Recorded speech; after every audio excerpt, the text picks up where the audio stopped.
This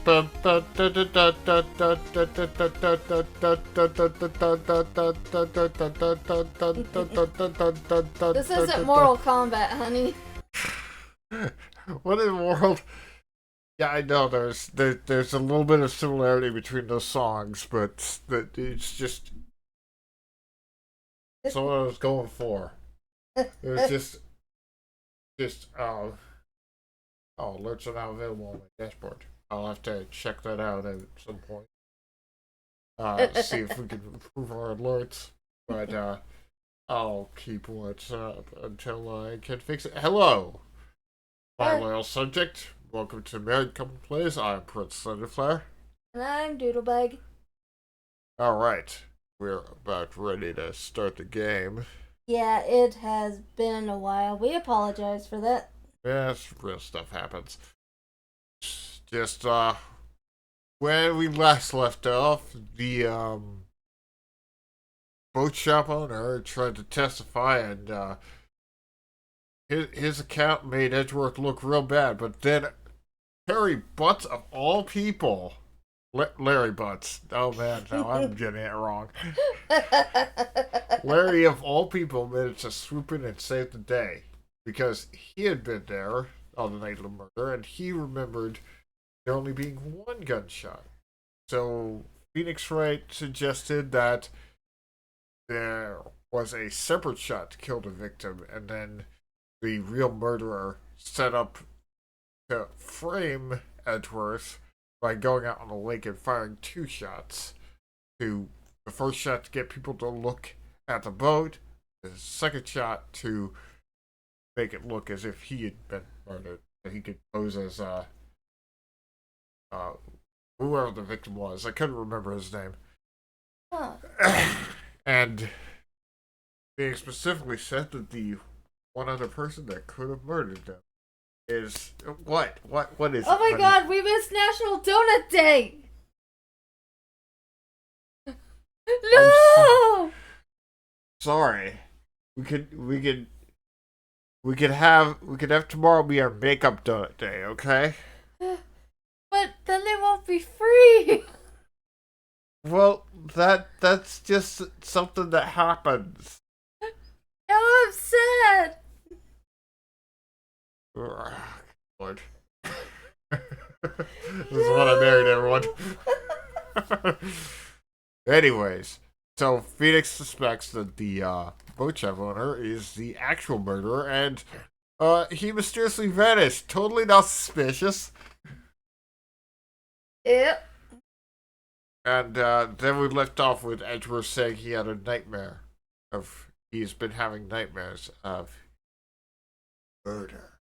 Ooh, spooky. All right, so I am ready to figure out what's going on.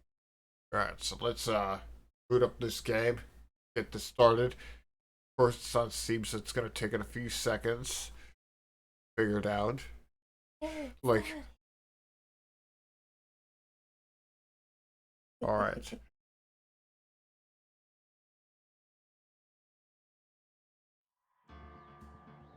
Okay. There it is. All right. Let us continue with Turnabout Goodbyes, Day 3. Oh, hola, Gasto. Mush, mush, mush. December 27th, 2:11 p.m., Radico Law Offices. What was Mr. Edgeworth talking about?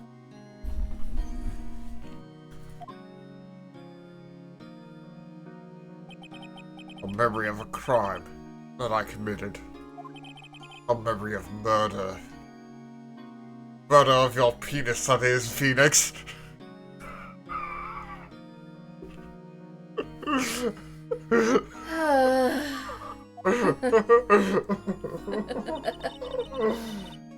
You really think Mr. Edgeworth killed?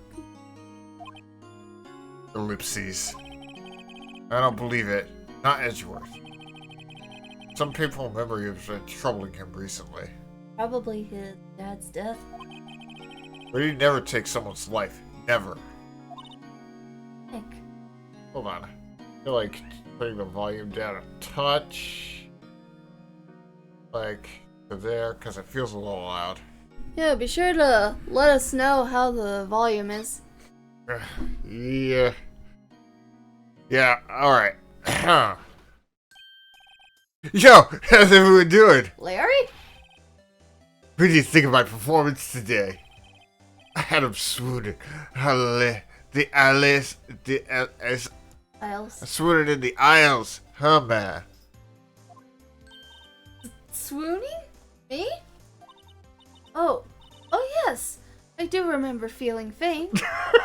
I don't think it's for the reasons you think, Larry. Oh, hello, Aquamarine. Welcome to the stream. Yeah. Mr. Stinky Butt. Oh, okay. You mean Larry. Yes. Yes. Good Lord, Larry. Right on. Show me the truth. It was like love at first sight, right? Larry, Maya is not yet an adult. Yeah. We're currently on the last case in the first Ace Attorney game. Yeah. Right, Nick? Me? Well, maybe my heart skipped a beat or two. Ellipses. I think you can do better than that.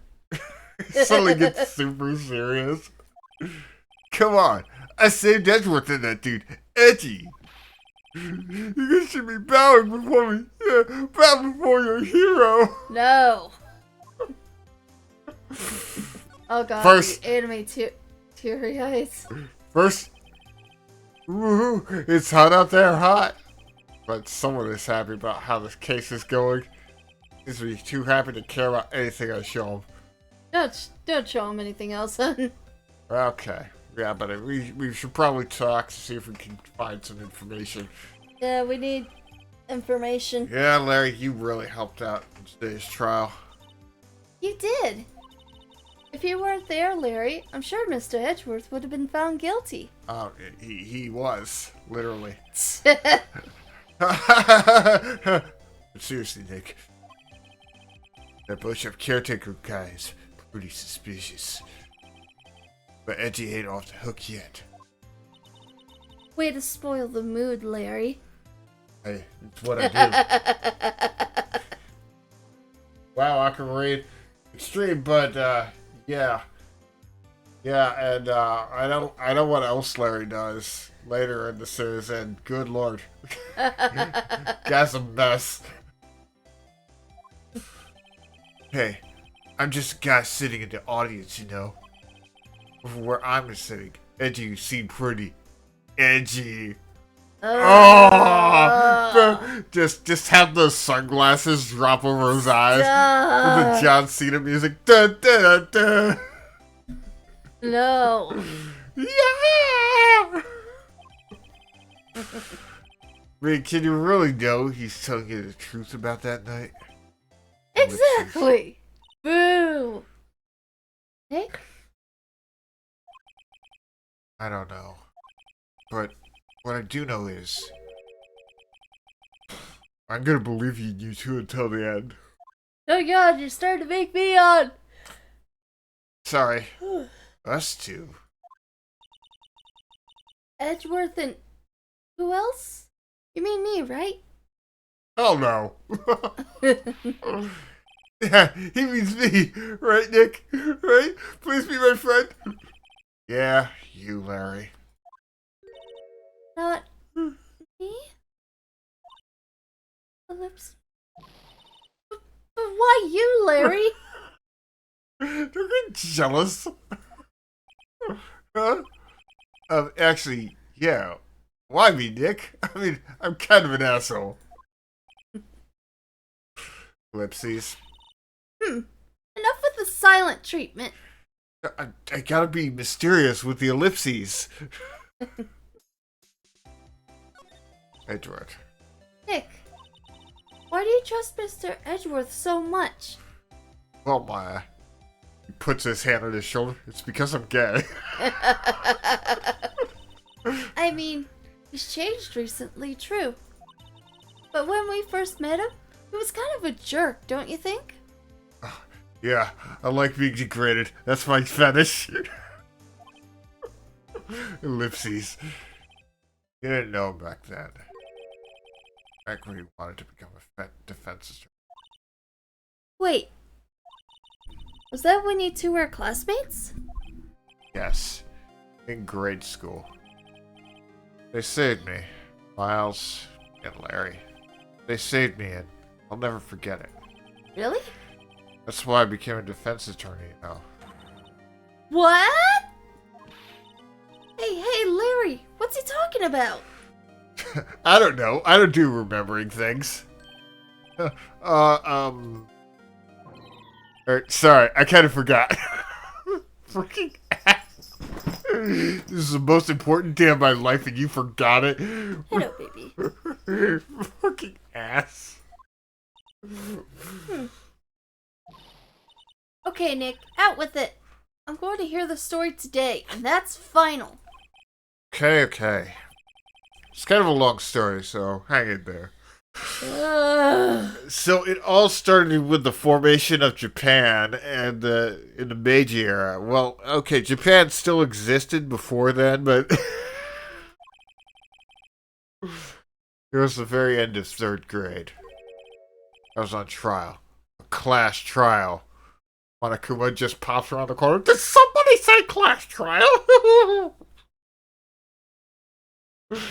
Uh-huh. A good class trial? Oh, good lord. You making another dialogue option? Remember Larry? Spring, end of 3rd grade? A kid in our class got his lunch money stolen. Lunch money? Our school was really small. Every month, kids would bring out an envelope with money for lunch from home. For lunch. Huh, I see. Anyway, this kid's envelope disappeared with $38 still inside. God damn, Gregory Edgeworth, you gave him nearly $40 for lunch? Was that like for the whole week?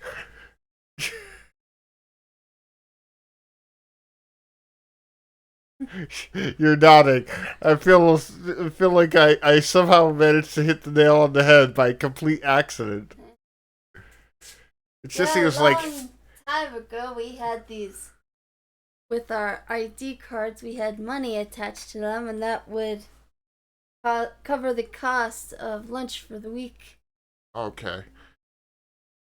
No, he was 8 years old. Giving him that much money to be responsible for, it's really it really feels like quite a bit of trust for the kid, but based almost on a true story, I'm sure there are tons of kids who've had their lunch money stolen. It's kind of the biggest bully meme. Oh yeah, now that you mention it, I do remember that. I can see why you'd forget though. You're a freaking asshole. You were out of school that day. Anyway, the envelope had been stolen during PE class. I was coming down with a cold, so I skipped PE that day. I was the only one not in class. So, they thought you did it? Yeah. Kids in class said I should be put on trial. Trial?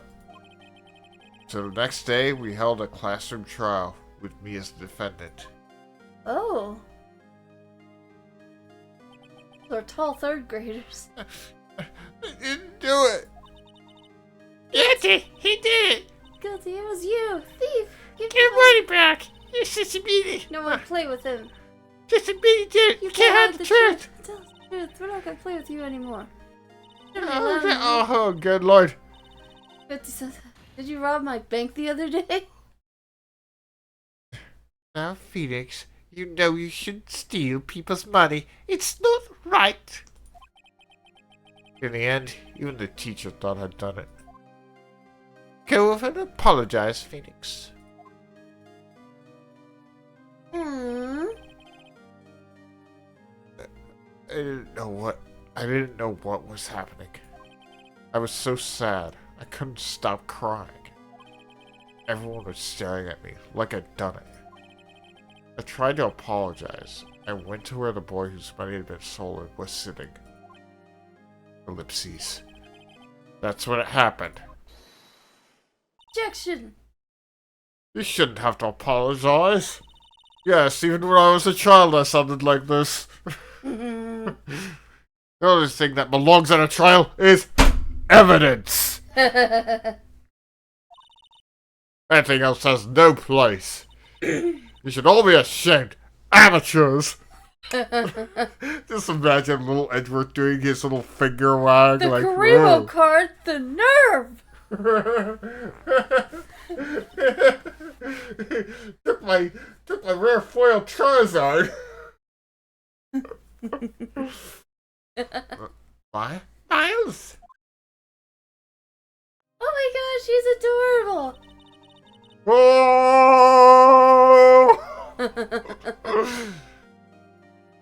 It wasn't you who stole my money, was it?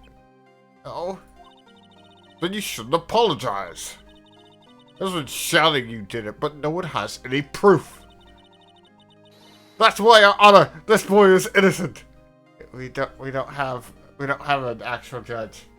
Jersey's like, repeat that. Oh wait, the teacher is a woman. That's why I'm trying to give this teacher this voice. There you go. But Miles, it was your money that was stolen. Yeah, he did. He's the one who did the proof. Make him say so. Well, y'all just shut up. Larry. That's always how it is. Everyone ganging up, picking on one person. It's usually me. Just think how he feels. He said he didn't do it, so he didn't do it.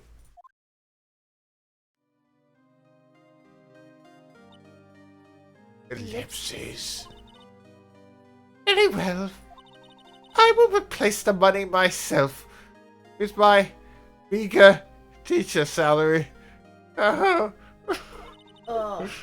Also, I'm 25 and single, so, you know, the Japanese meme. This class trial is over.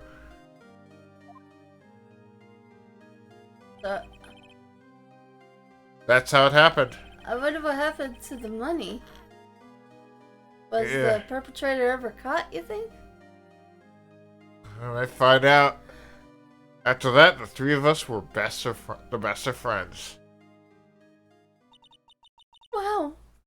I had no idea. Yeah, I had no idea either. I mean, I forgot. It was how we became friends, Larry. How did you forget that? This is such a douche. That's when I learned what it meant to be alone. Totally alone. Without a friend in the world.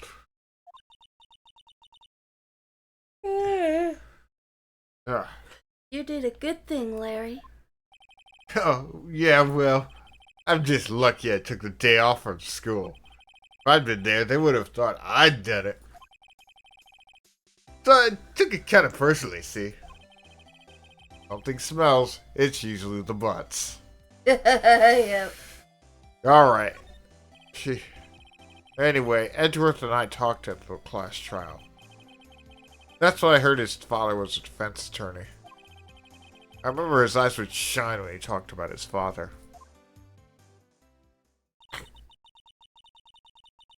My father could eat a hot dog with one bite. I'm gonna become a defense attorney, just like my father. Absolutely nothing will change this dream. A famous defense attorney.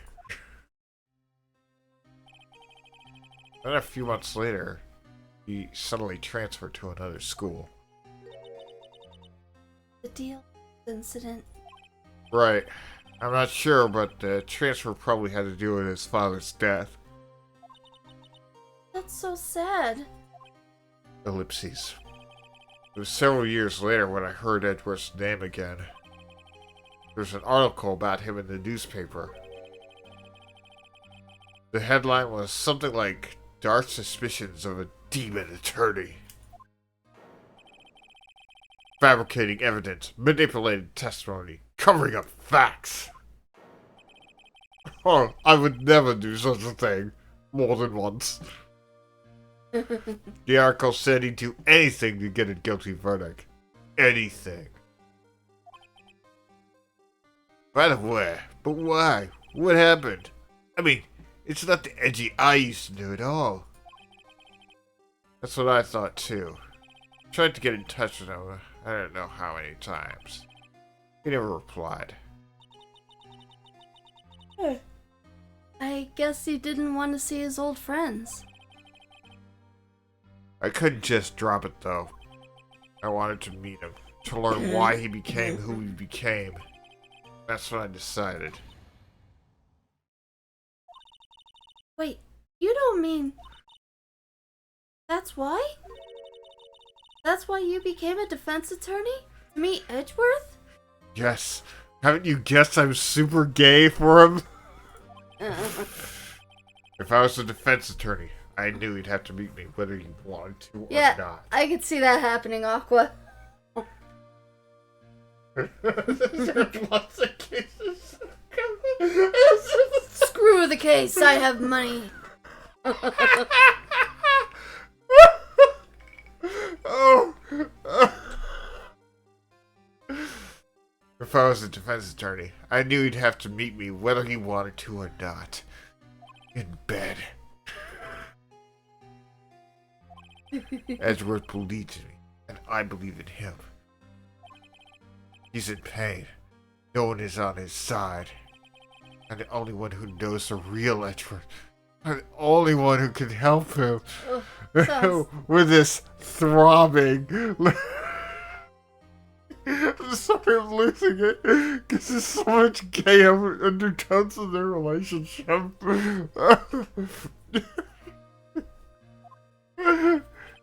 Whoa, Nick. So that's why you helped me out for free. Yes? I helped you because I believed in you. But I don't remember saying I'd do it for free. Freaking deadbeat. Nick! He blows his nose on Nick's shirt. What the fuck, Larry? Nick, we have to save Mr. Edgeworth if it's the last thing we do, okay? Right. It may very well be. First, there's that rental boat shop caretaker. We need to find out who or what he is.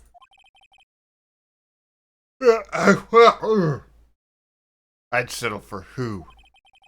I guess I can't clean out some of this evidence I no longer need.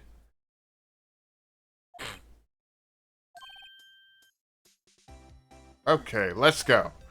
I guess they just decided that they needed to clean out some of the evidence they used in the last day that you couldn't use in this one. Yeah. Alright, let's go. Where? We have to go to Gourd Lake. First order of business, go to that boat shop caretaker's house. If he's even there. Hey, pal, long time no see. Oh, Detective Gumshoe. +1 today, eh? Got work to snap my tie in half. Sorry about that. No problem, pal. Thanks to you, we know who really did it. You mean the boat shop caretaker? Look, I'll make you a promise. I'll have that scoundrel in my custody by the trial time tomorrow. Come what may. It's my duty to you as a police officer. I'm off to catch me a criminal. He runs off like that guy from Lupin the Third with the handcuffs in his hand. Ellipses. Detective Gumshoe sure is active today. Yeah, he must have put a little bit of sugar on his cornflakes. Ah, one other thing. Jesus! Eek! Now we can go to the woods today. The woods? Where Rely- Laura was camping. Woods are off limits to camping, and apparently the park ranger found out. Got pretty mad. Now no one could go for a while. I guess Lotta's in a lot of trouble. Stay tuned. We'll be right back. Anyway, I'll be seeing you tomorrow. Okay. Ooh, so We comic. can't go to the woods, but can we go to the beach? Yep. Ooh. Huh. The steel eyesore is missing. Oh yeah. Eyesore? Look, the hot dog stand is closed too. Almost like the guy who's working at it isn't here. I guess Larry's too busy worrying about Mr. Edgeworth to show up for work.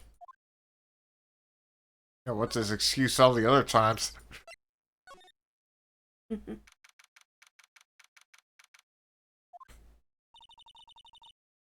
That old caretaker got away.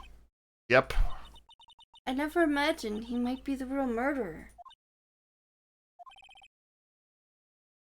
Uh-oh, what's this? I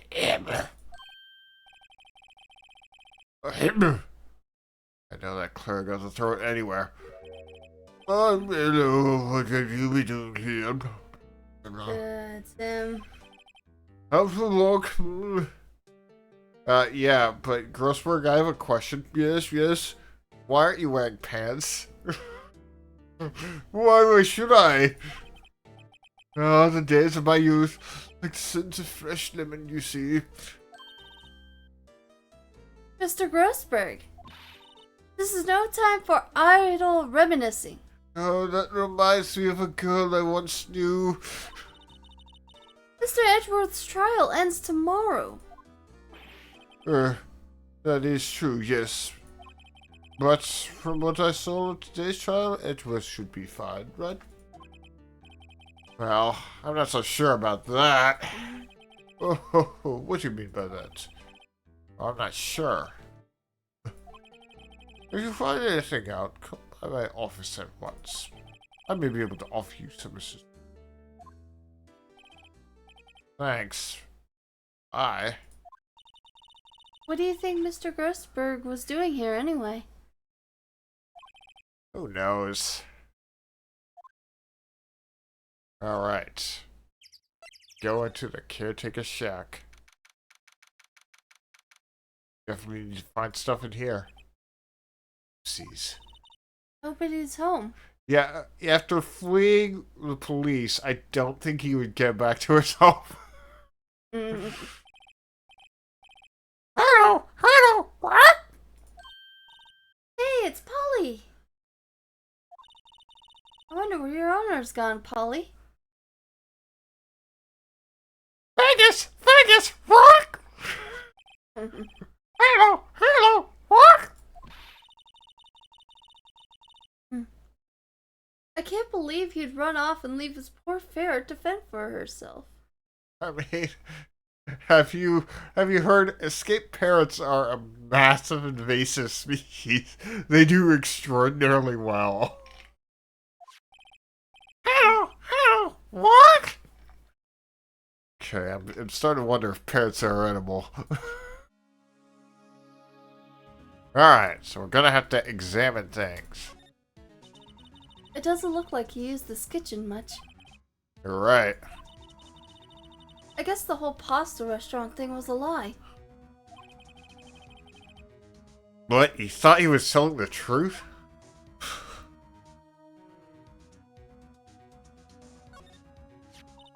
Maybe I should take care of Polly, Nick? You probably shouldn't just kidnap her. The police know about her anyway. I'm sure they'll do something. Well, okay. Sorry, Polly. He says I can't take you. Great, now the bird's gonna hate me. Rock, rock, you asshole!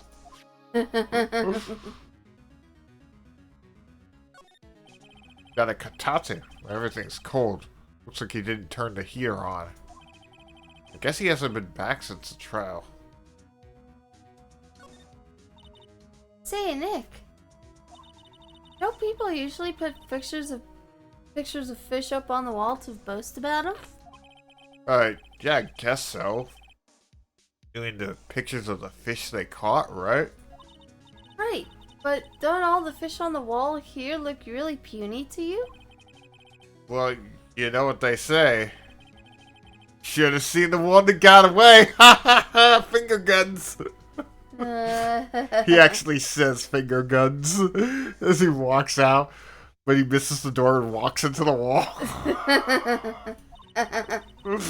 Except the one that got away from us was the caretaker, and we did see him.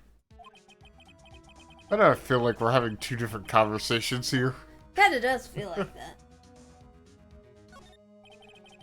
Fishing pole looks expensive.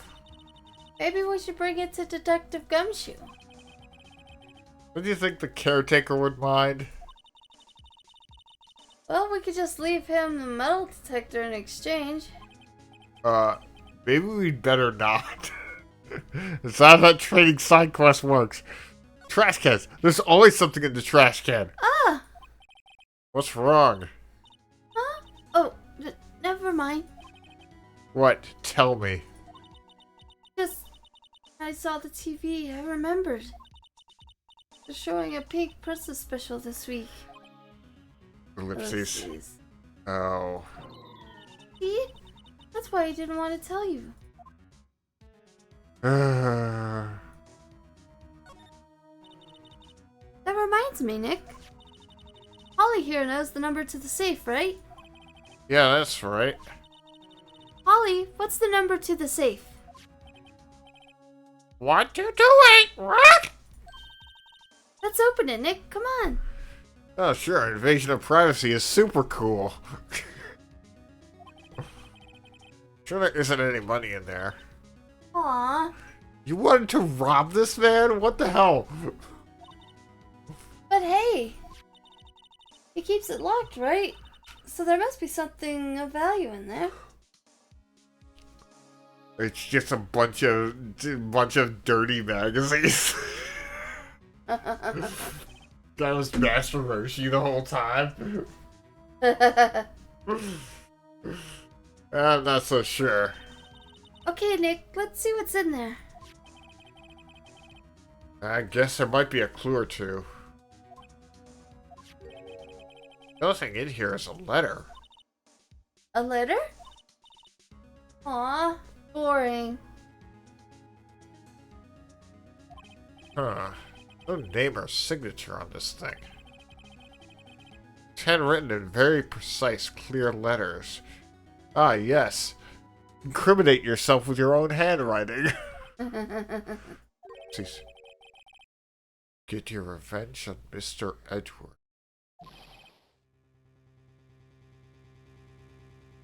Edgeworth? Nick, why would Mr. Edgeworth's name be on here? Shit, I know. I'm gonna read the whole thing. Get your revenge on Miles Edgeworth. It also says this is your last chance. Now's the time to get revenge on two men who ruined your life. The rest of the letter goes on to describe the murder plot in detail. How to kill Robert Hadwin and frame Edgeworth. Calling Edgeworth out to the lake, getting in the boat, firing twice. This is exactly what I figured out today in court. It's all here, in perfect detail. Oopsies. What do you think it means, Nick? I don't know, but it looks like these are instructions for the caretaker. When he killed Robert Henry When he killed Robert Hammond and called out Miles Edgeworth, he was following instructions. Oh, But who could have written that letter? the active, huh? And what does it mean to get revenge on Miles Edgeworth? Look, I don't know, okay? One thing's for certain. This letter's an amazing clue. Letter from the safe added to the court record. Alright. Go back. Yep. Looks like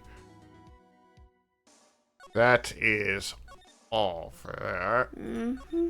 Okay, so we'll go to the Guard Lake entrance.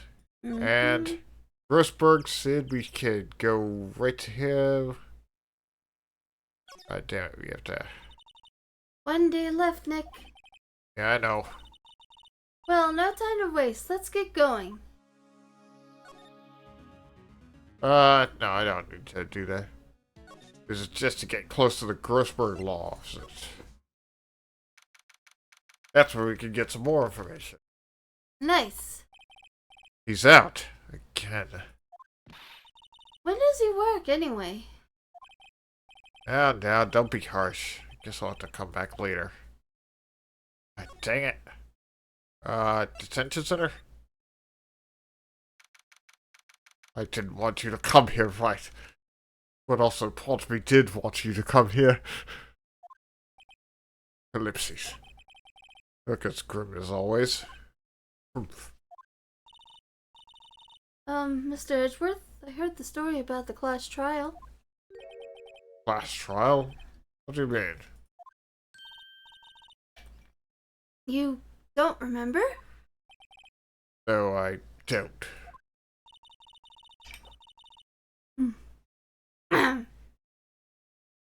Your lunch money was stolen, wasn't it? In 3rd grade?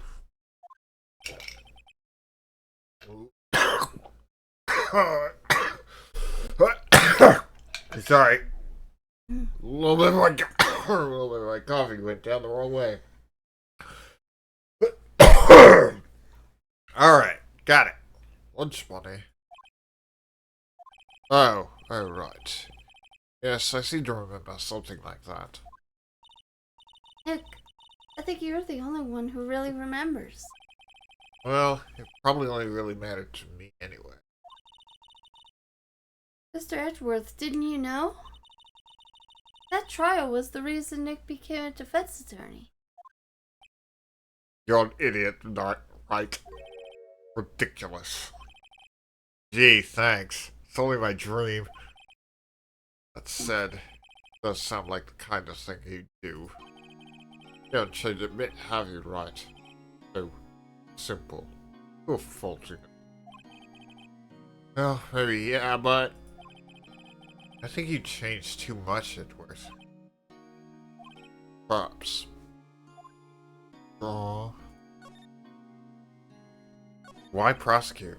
Hey, Edgeworth, why did you become a prosecutor anyway? You used to look up to your dad. You said you wanted to be a defense attorney, right? I couldn't let myself deny reality like you. What do you mean? My father was taken from me. Want me to defend criminals? I'm sorry, right? But I'm not that good of a person. One suspect was apprehended in your father's murder, right? Yes. A man trapped in the elevator. Sorry. A man trapped in the elevator with my father. His name was Yanni Yogi. He had to be the shooter any way you look at it. Yet, he was found innocent. That defense attorney got him off the hook. That would be Robert Hammond. On that day, 15 years ago, the 3 of us were trapped in the elevator for 5 hours. When we were rescued, we all suffered oxygen deprivation. I had lost all memory of the murder. Lost your memory? Even now, I can't recall what happened in the elevator. That was the crux of Yugi's attorney's arguments. Yogi. He claimed Johnny Yogi had not been of sound mind due to the oxygen deprivation. Yogi was released due to a lack of evidence. Innocent. And technically that should be a guilty verdict, but with like an insanity plea. So, but you know, this is a wild kangaroo court.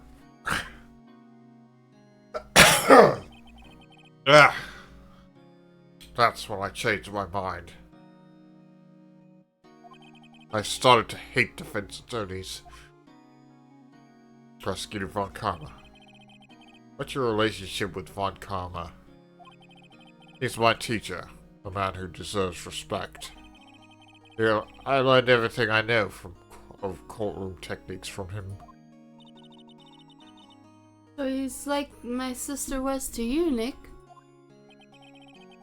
He's a perfectionist in all things. In court, or in his personal life, he's obsessed with doing everything perfectly.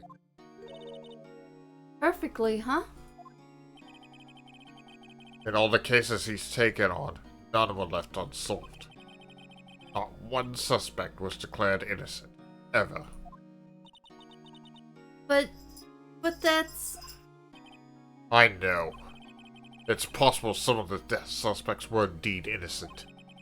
However, it is impossible for us to accurately determine that in every case. All Von Karma does is his job and finds a suspect guilty perfectly. The case. It's nigh well impossible to find a weakness in him. Should a weakness appear, he will do everything in his power to make it go away. Edgeworth? What you're saying is true. You're headed for a guilty sentence tomorrow.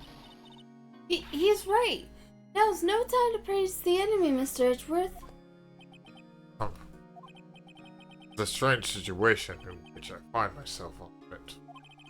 No kidding. Alright, well... Should I present him with the letter?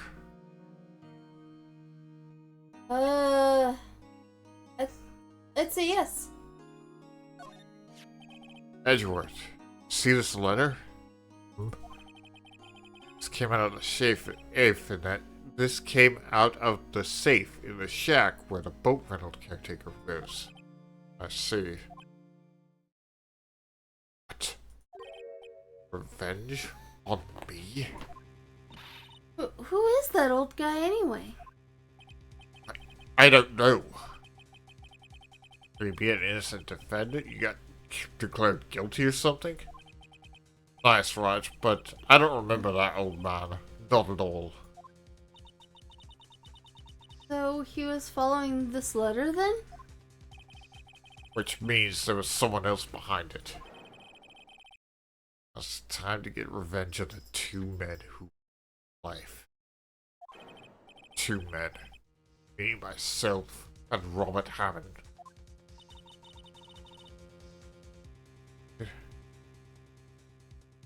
It also says this is your last chance. Last chance. Wait, maybe he's talking about the statute of limitations on the DL6 incident. Sorry, hon, food coma's getting me. Wait, that old man.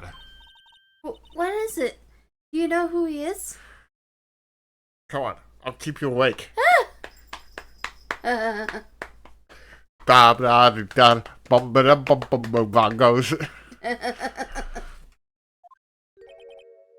Yogi. Could he be Yogi? You mean the bear? Stealing all the picnic baskets? No, you idiot. Yogi? Suspect in the DL6 incident. The one who was found innocent. Ah, the plot thickens. Johnny Yogi. Johnny Yogi was a court bailiff at the time. We just happened to be in the elevator together 15 years ago.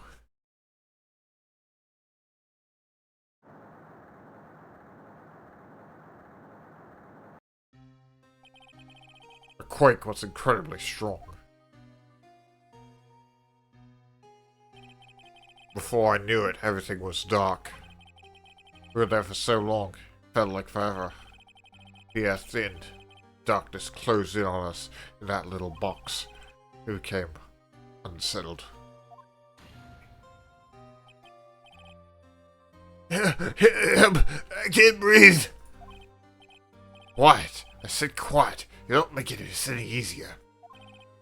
No, I want to get out. Help! Get us out! Shout, he'll just use up more oxygen.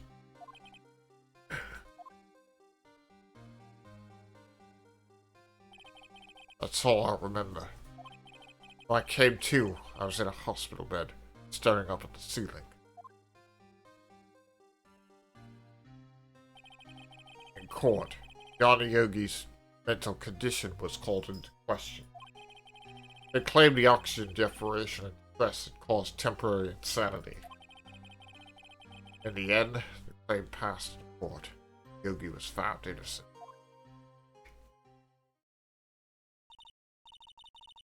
Ah, I bit my tongue. Huh, but isn't that strange? This letter tells him to get revenge on Edgeworth. Why would he want to take revenge on you? Right. Yeah? There's something that's been troubling me these last few days. Didn't know whether or not I should tell you. I love you. You mean the nightmare? Yes, I may need to have company while I sleep to help drive the nightmare away. It's a nightmare I've had. A memory of a crime I committed. Crime you committed. A memory of murder. I think this time has come to tell all. The nightmare.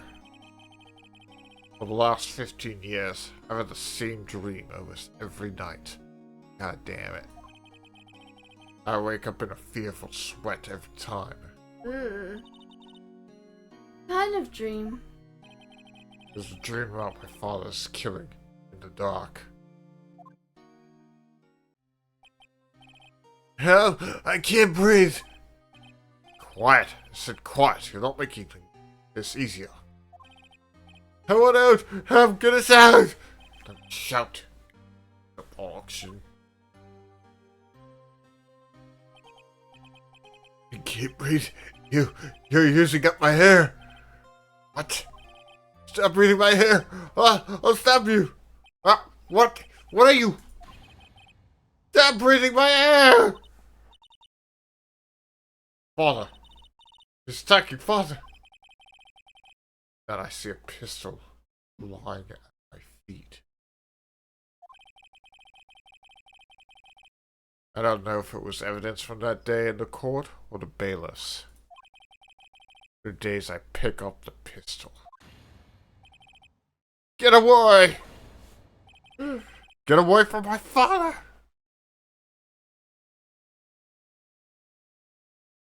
Oh shit. Arrgh! With that scream, I wake.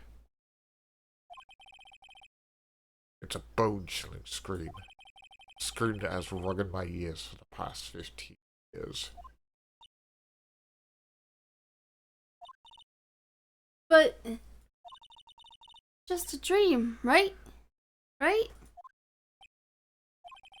That thought is the only thing that has kept me sane for the last 15 years. But what if I'm wrong? What if it's real? They say that sometimes people shut out memories in self-defense. Maybe it was I. Dun dun dun. What? You think about it, that way, this letter makes sense. It's your revenge on Miles Edgeworth.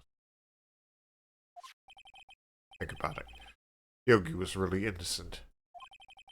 That's why he wanted revenge against me. Wait, Edgeworth, you mean... What's me? I was a true criminal in L6. I shot my father. This is Dun, bad. dun, dun. What are we going to do, Nick? What can we do? I don't know. I don't think there's anything we can do, like it or not. Someone else who knows a lot about the DL6 incident, maybe. Ellipses. There is, Nick. There is someone else who knows about DL6. Ah! So now we can talk to Grossberg, I'm guessing. Woohoo! Ah! Mr. Grossberg. Hello there. What's wrong? You look troubled. No kidding. I can't believe you're not. My. Just calm down and tell me what's happened. It's Mr. Edgeworth. He...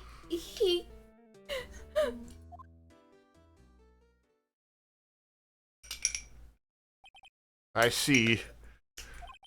So Edgeworth dreamt he shot his own father. It's only a dream. Only a dream. I wonder. What? If that's the case, then why do you look so troubled? Well, I'm trying to suck on ice cubes between dialogue. Also consider this. Yogi quite certainly holds a deep grudge against Mild Edgeworth. So deep he'd want to frame him for murder. This leads me to surmise that Mr. Edgeworth's dream was not a dream. It was real. As you imagine. Miles Edgeworth threw the pistol to save his father. The pistol fired.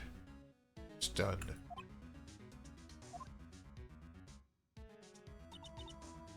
No! I don't believe it. Yogi was suspected of murder. His career as bailiff was irrevocably wrecked. Thus he sought revenge on Miles Edgeworth. This was his last chance, of course, with the statute of limitations so close. But wouldn't that be arbitrarily and meaningless? Shut up. Alright. What do you know about Edgeworth's father? He was a defense attorney without peer. Sounds trite, but it's true. Well, he may have had one peer now that I think about it. Your mentor, BFA. My sister? Gregory Edgeworth was very disapproving of Mr. Von Karma's techniques. That's no surprise. Von Karma is an extreme man. Forged testimonies and evidence are nothing to him. The result, he has a perfect win record in court. To beat him, Gregory Edgeworth tried to call attention to his methods. And? He lost. He died in despair, as it were. I see. The spirit medium. When Gregory Edgeworth was killed, the police called on the spirit medium. Oh, what was that? Oh, that was the notification on your phone. That was your mother, Misty Fay.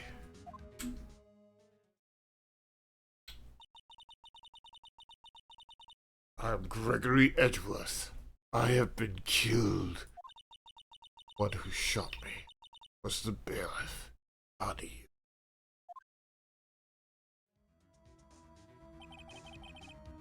Yet Yogi was found innocent.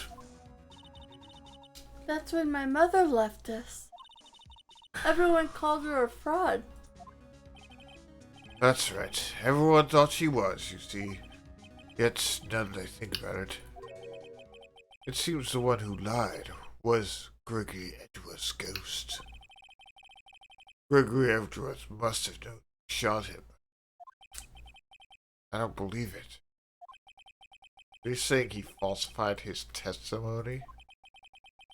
That Edgeworth's dad lied to protect his son? It's the only a possibility, mind you. But a possibility nonetheless. Alright. Guess I can present him with the letter. Oh ho, so this is the letter. He just grabs it and blows his nose on it. It does seem that Yogi was following this letter when he killed Hammond. But why kill Robert Hammond? Hammond was a skilled defense attorney. But he defended clients not for their sake, but for his own. Huh? His own sake. He never trusted his clients, that one. Hmm. The only thing he trusted was his own ability. But he got his client found innocent, so why should it matter? Actually, my dear, it's quite different. He won that innocent verdict for no one but himself. Yogi was a free man, but socially, he was ruined. Huh? You'll understand soon enough. Wait, What is it? this letter. It's handwriting somewhere before, a long time ago. Whose handwriting was this? Do you have any idea who wrote this?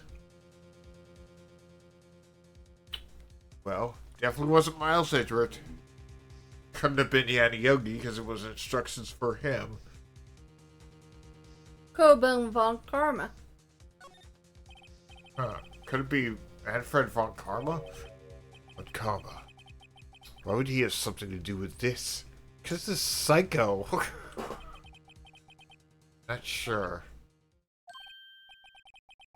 Karma. Wait. Right, my boy. This is von Karma's handwriting. I'm sure of it. Then how did Edgeworth not recognize it immediately? Used to see it on all the time on court reports. What? But that means that the other one who told Mr. Yogi to kill was... Correct. Manfred von Karma himself. What does this mean then? Why would von Karma want to frame Edgeworth?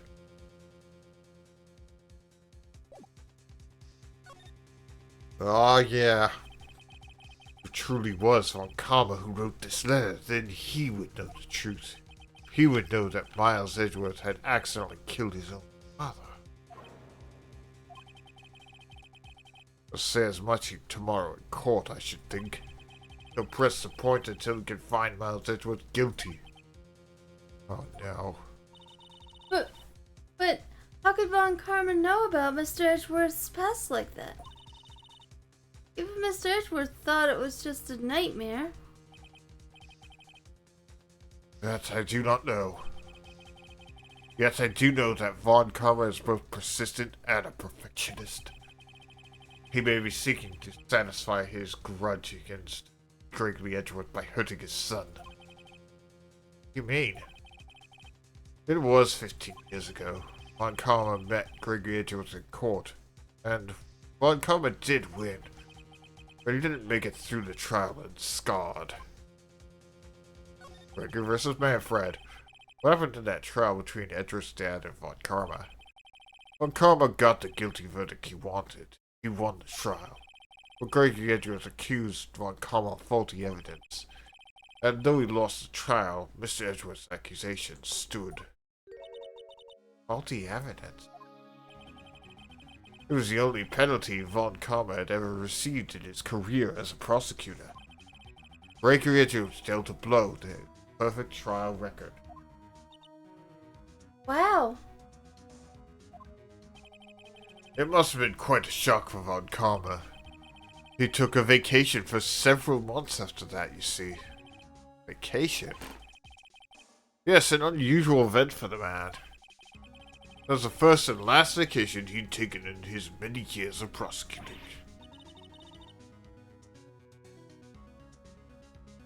Really? He doesn't take vacations? Like, go to the sea or to the mountains? Don't tell me he's never been to Europe. You have strange ideas about vacations, Ma. What? Those all sound like fine vacations. In any case, that was the only time he took a vacation from work. I believe the penalties upset him quite a lot. Odd. Wanted to keep a perfect record so badly. Why would he take such a long vacation?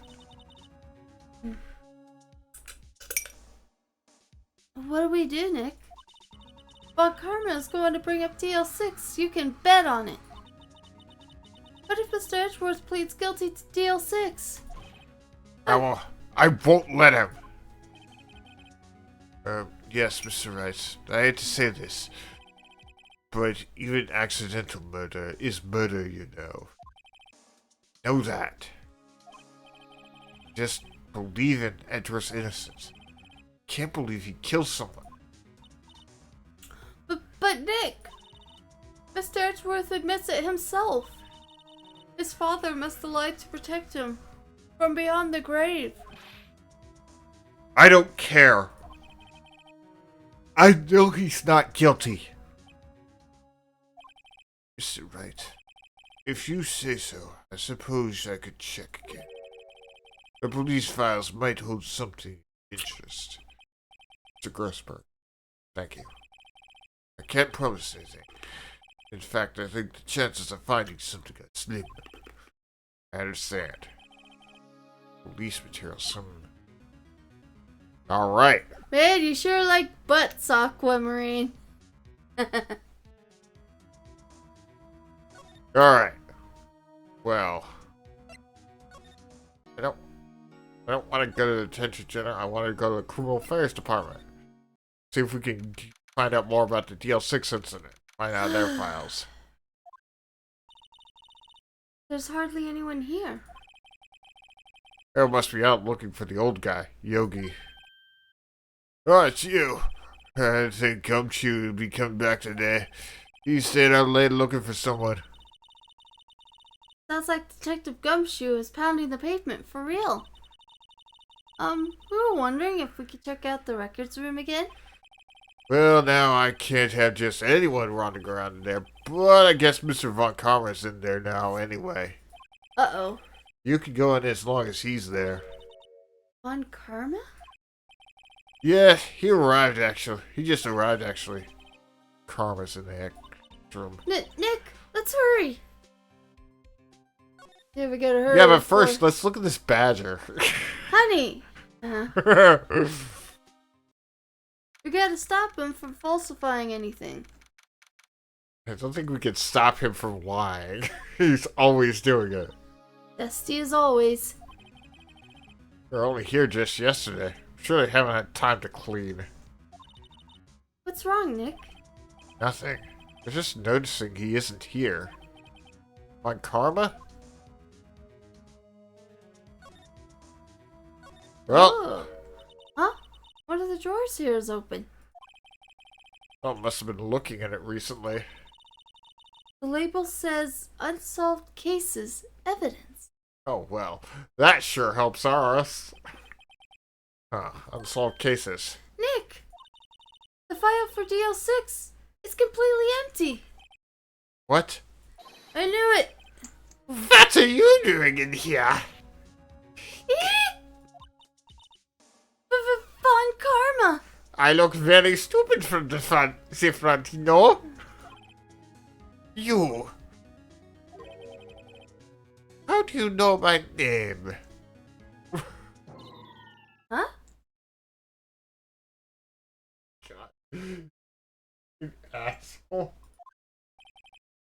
Have we met? But what are you saying?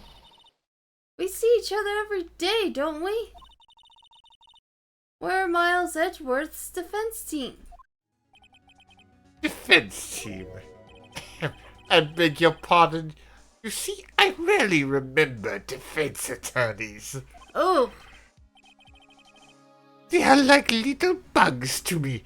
Needless things to be crushed.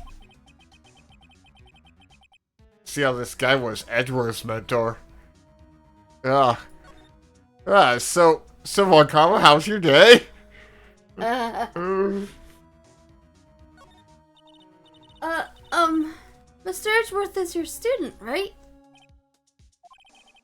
Our romanticism still can't shed a veneer of amateurism. She's like his father, who is second rate. Mr. Von Karma, you had an axe to grind with Gregory Edgeworth, didn't you? Me, a grudge against the mere defense attorney? Why? Because he don't blow your otherwise perfect trial record. You know, like I'm about to do. Yeah. So you did, but what I don't get is, why did you take his son under your wing afterwards? Son of your most bitter rival. That, my dear attorney, is none of your business! Tomorrow will be the last day of this trial. It's been a while since I've had a defense attorney last this long. Still, you will lose in the end. Miles Edgeworth will admit to his own guilt. His guilt of 15 years ago, you mean? You're quite the researcher. If you have done your homework so well, then certainly you must understand. You know that Miles Edgeworth will tell the court tomorrow. Right. So Von Karma is going to bring up the DL6 in court tomorrow. Well, we're screwed.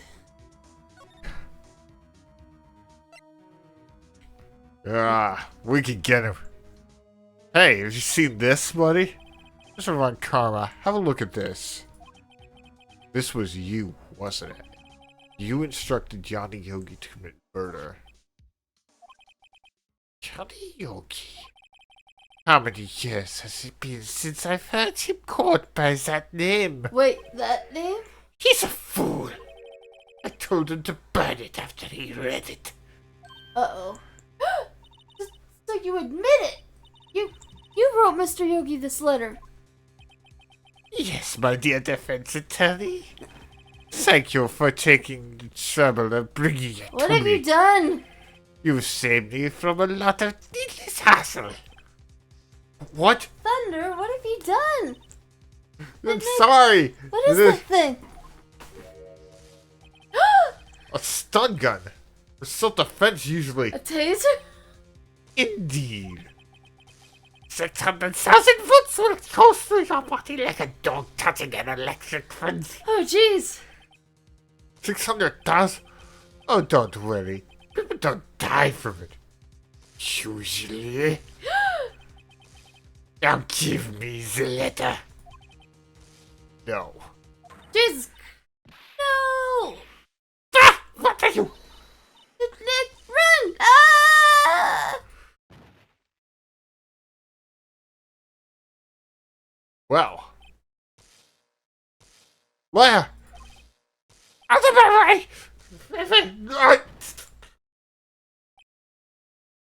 Damn it, Von Karma, you piece of shit.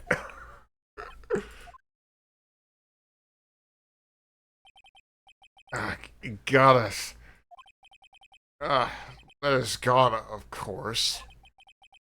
He took the DL6 evidence. All of it. Back to having no clues. Wait. I jump first. What? Is she okay? What?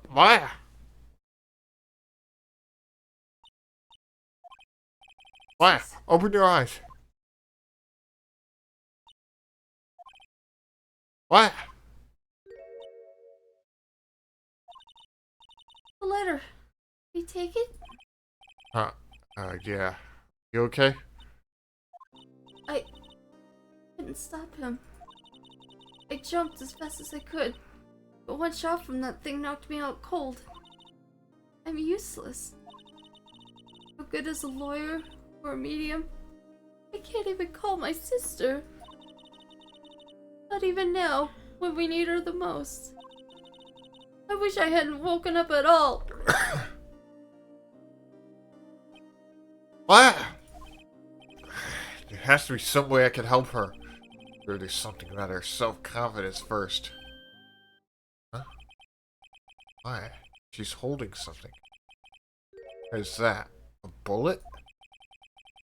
DL6 evidence number 7, taken from the heart of Gregory Edgeworth.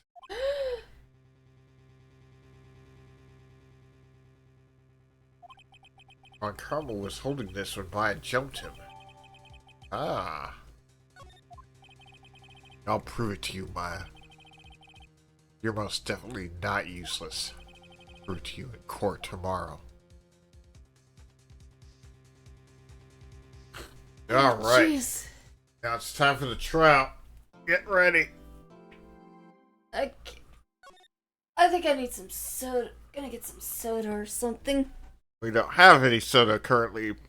So I'm gonna go buy some. What? It'll take me 10 minutes. You're gonna go to... Yeah, sure. Okay. Yes, I am gonna go to nondescript store. Yeah, I wasn't gonna say the store name. Alright, fine. Get me a soda as well.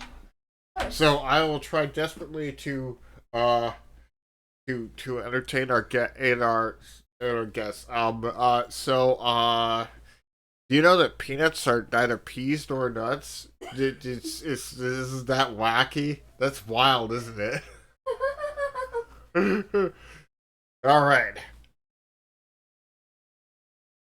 So I have 10 minutes of content to worry about. Be sure to text me when you're coming back, so I don't deal with the nerves by getting all flustered and weird.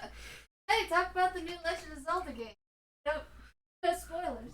Well, of course, I can't spoil the fact that blank happens at blank, and blank gets blank. Yeah, I've been playing a lot of Tears of the Kingdom. It's really good.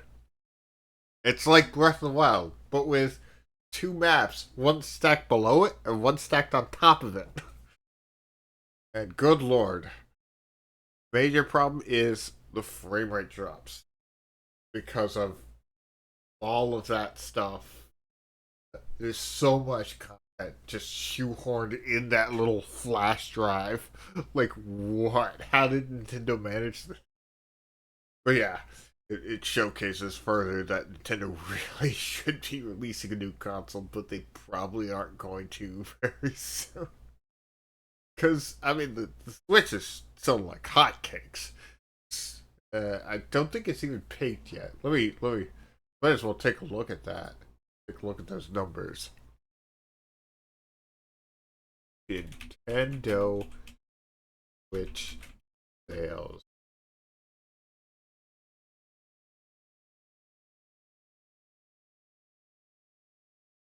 Okay.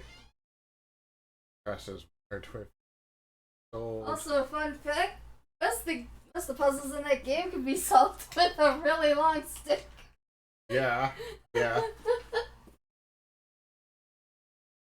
Let's see. Alright, I'll be back. So let's see. Don't eat him alive, Twitch. Okay, so yeah, I don't think the Nintendo Switch peaked yet.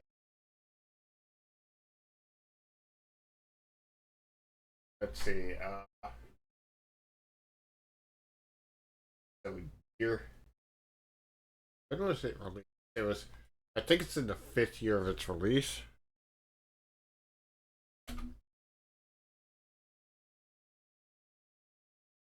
Nintendo Switch. See, when was it released? Released on 2017.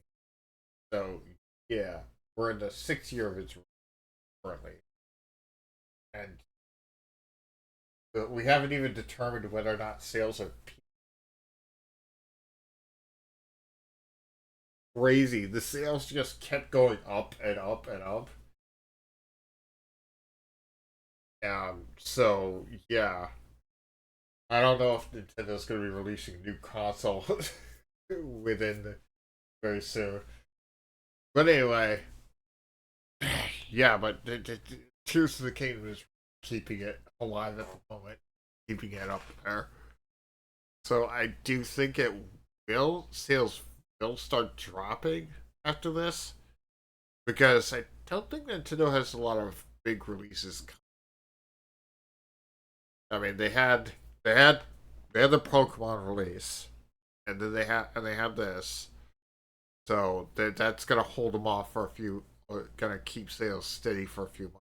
Then sales are gonna drop just a little bit, and so it might we might actually finally see the Switch just ebb down in sales for a bit. But I can't be too certain because Switch has just been kept rushing it sales. Crazy. But this is overall a good thing because this means that Nintendo will take their time with their next console. They definitely have something planned. They're just taking their time because they can afford to.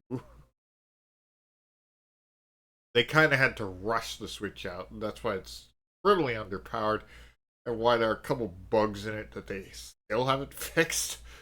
Joy-Con drift really annoys me. But enough about that. But yeah, Tears of the Kingdom is really good. I would highly recommend it.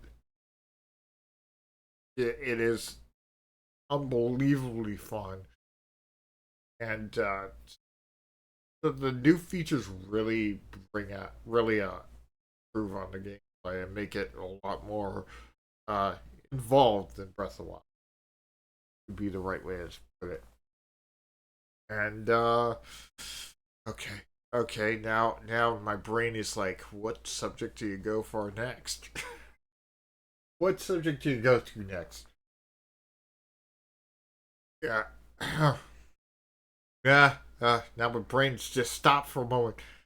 Yeah, I did partly want to play it on stream, but I can't currently because I have to actually upgrade some stuff in my PC to be able to like use a capture card with it.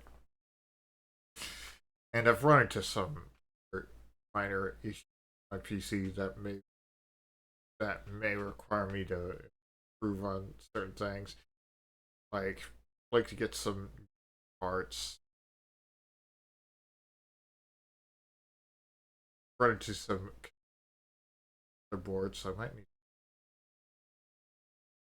Um, but you don't have to worry about that. I'm on it. I got it. Um, yeah.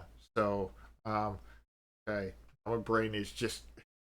Why am I feeling nervous? I've done this before. I guess it's been a while since I've seen.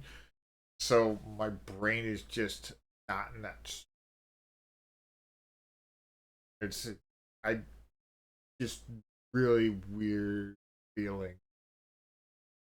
Um, I really do.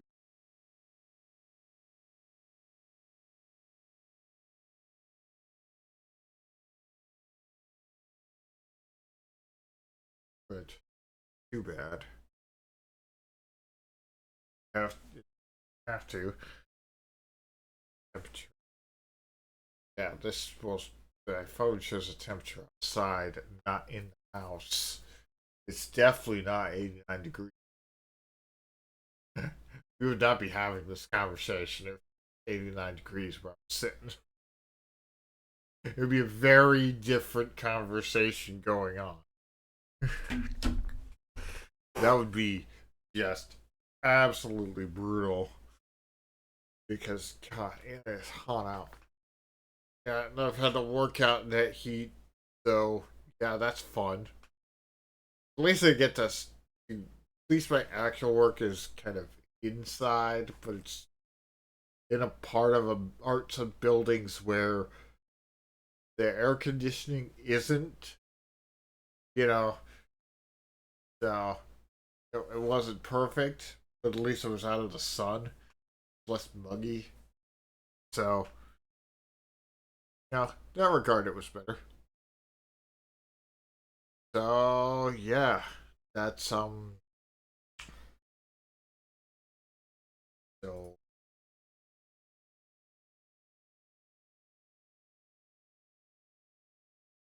weird. Someone sent me a weird message on Twitter like, that cat's foot. I think it might be a bot. Just gonna ignore that one. Let's see. Alright. So, yeah, now my brain is drawing a blank. Why is it? Alright, so, yeah, I do have a script dream I'm gonna be doing tomorrow. But I'm gonna be trying to figure out to get that software working properly that kept out on me. So, it was getting very annoying to have to get that working. So I'm gonna try to figure it out, try to get properly. Do have a, but I do have some videos that I need to edit. So I'm gonna need to take some days to as editing days instead of streaming days to edit together some videos. I think maybe doing that would help channel grow a bit. And now I'm back to being nervous because my wife is not here, and why am I just why am I just feeling like this? 'Cause I guess it's just that I am thinking I have to keep people entertained just by myself, not utilizing the game subject as a fallback. That when it's like just talking, I'm a little bit nervous about it, but I'm actually really good at it. I'm saying I'm really good at keeping my dialogue going, even when I really have nothing to say, even when I'm just spouting a constant stream of consciousness. It's really weird. But I guess it's just a bit of nervousness because it's not what you would call a safe kind of position, because you always feel like you might screw up or something. So yeah, there's that, and yeah. Man, now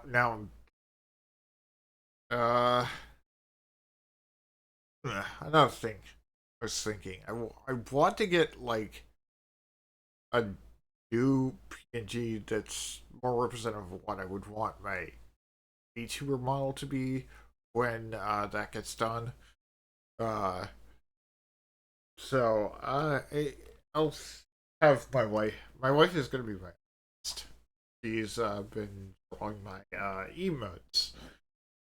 So it'll be nice if she draws my avatar. That'd be so cute if she does.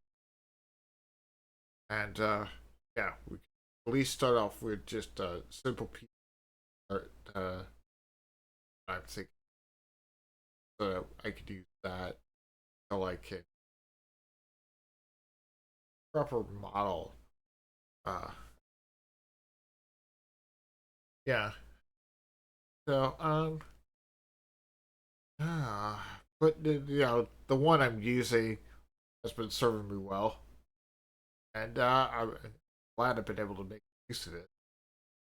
Uh, so yeah. Now I'm losing that stream of thought. Oh my god, this feels so weird to me because I'm almost not talking to people because I'm looking at my computer. I'm not looking. I know there are people listening, but there's that disconnect because it's all parasocial going on. So, yeah, got that going in my head. I'm trying to think of what to say while I continue talking. Really just weird to me. So now I'm just rambly. It's not good.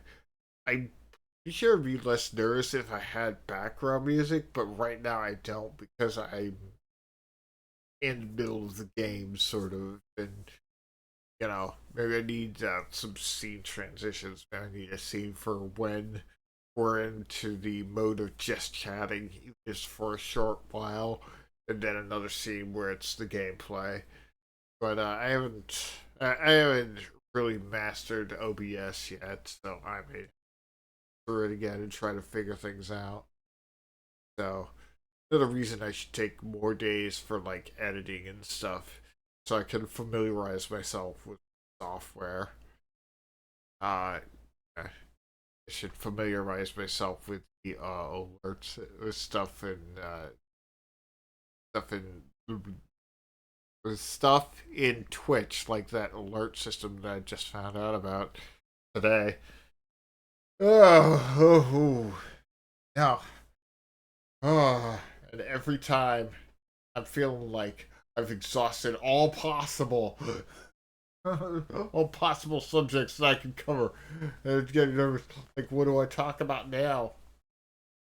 Uh, let's see. Another thing is, I finally got around to start watching The Mandalorian, and my brother, one of my brothers, is like, "It's about time." What took you so long? And my response was just, "This is the way."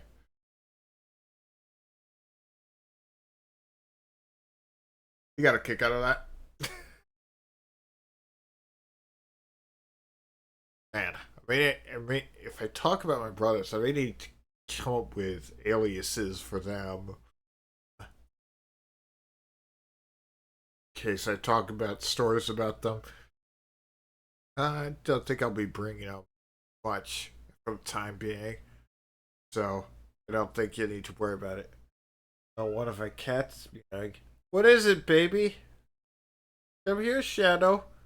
Come here. Come here. Hello. Want to say hi to our streamers? Our chat?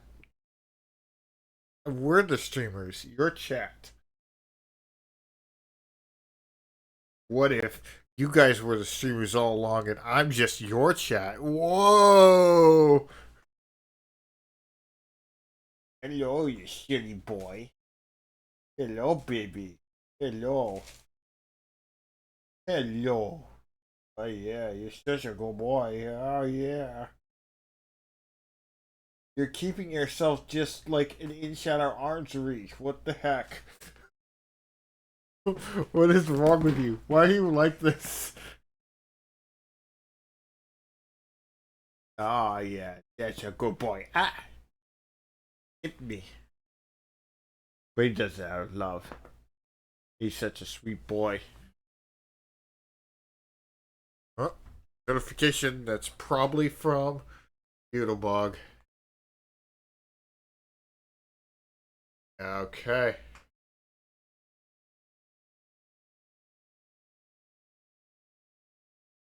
Okay. Excellent. It is exactly as I suspected. Might as well finish up my coffee. Yeah, drink coffee this late. Some people say I have a coffee problem. I say I have coffee possibilities.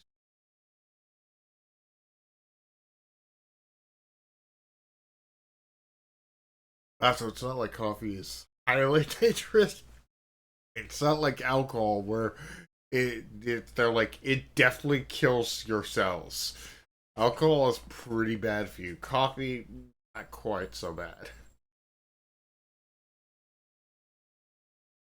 All right.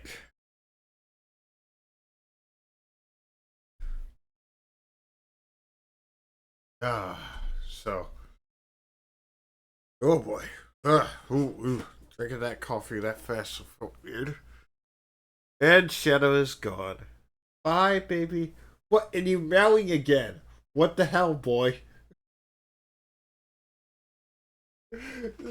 Oh, troublemaker. Calamity is calling the window. Sunlight shone through it, so he's like, oh, nice and gets to look outside.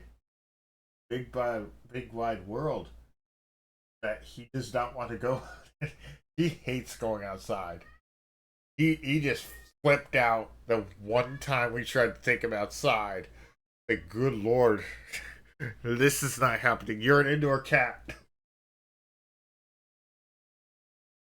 All right, what is it? What is it, Shadow? Come here, baby. Come here, Shadow. Good boy. Good boy, Shadow. Aw. You're such a sweet boy. He can't what I call him. The boy knows his name. Yes.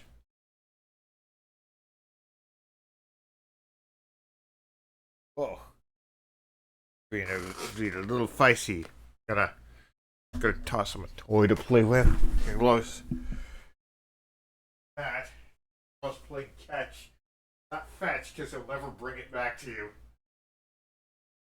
He'll just take it and hide it somewhere so you can't try that again. He is a silly boy. But I love it. I love my cats. I don't know if I ever told this story on stream, but when we were going to get the cats, I was thinking we'd only get one. Doodlebug was all like, I want to get these two cats. And I was like, okay, we'll go to see those. And I was thinking, we'll see those two cats, but I'll put my foot down and we'll only get one. Maybe not one of them, because they're saying they're bonded and I don't want to do that. We'll have to get a different cat from that. That's what'll happen. And then we got there. And she held one of them. I think it was Shadow. He was like, Prince Sniffer, he's purring. And I was thinking, I'm not going to win this battle. So we bought two cats. The shelter. And I'm very happy. They're both very good boys. So, They do tend to get into a little bit of mischief. In fact, when we were in that office waiting for the paperwork, Calamity immediately started going around exploring, trying to get into mischief. And I was like, we're calling this one Calamity.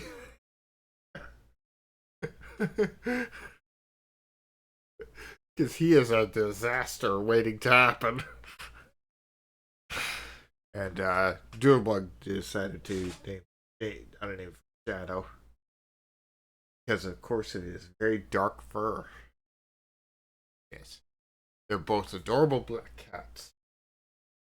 Shadow is a short medium hair. Calamity is a short hair.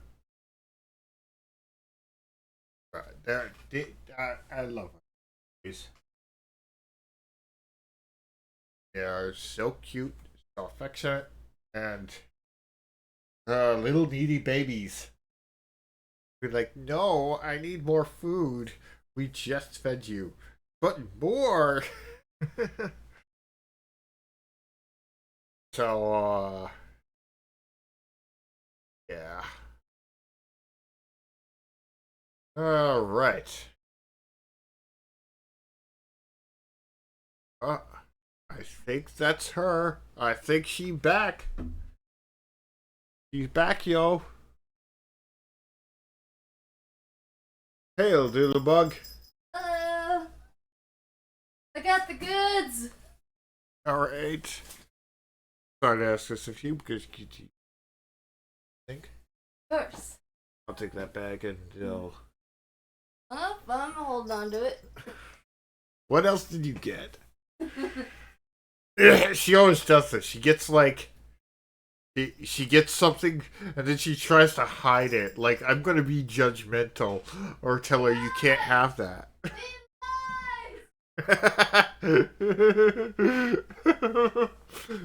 I don't know if you even heard her scream.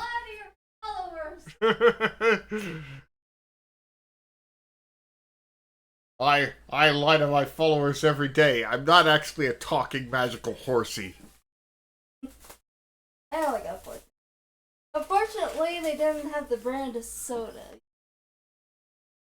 Well, I like Sprite. It's just Diet Coke is my favorite because I have a crippling addiction.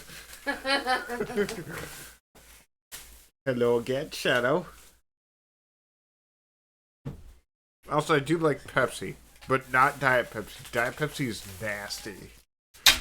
I don't even get how they thought that was a good idea, that flavor. I was like, what did they do to Pepsi? It's crazy. I tried Diet Coke, and I was like, this is actually better than Coca-Cola.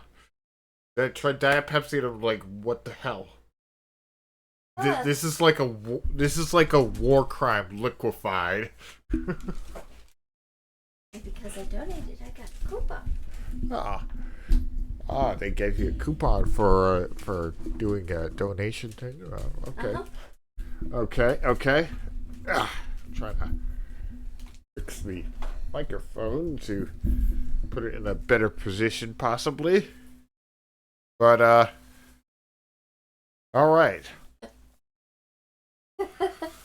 Sounds like you've been having a fun conversation with Aqua.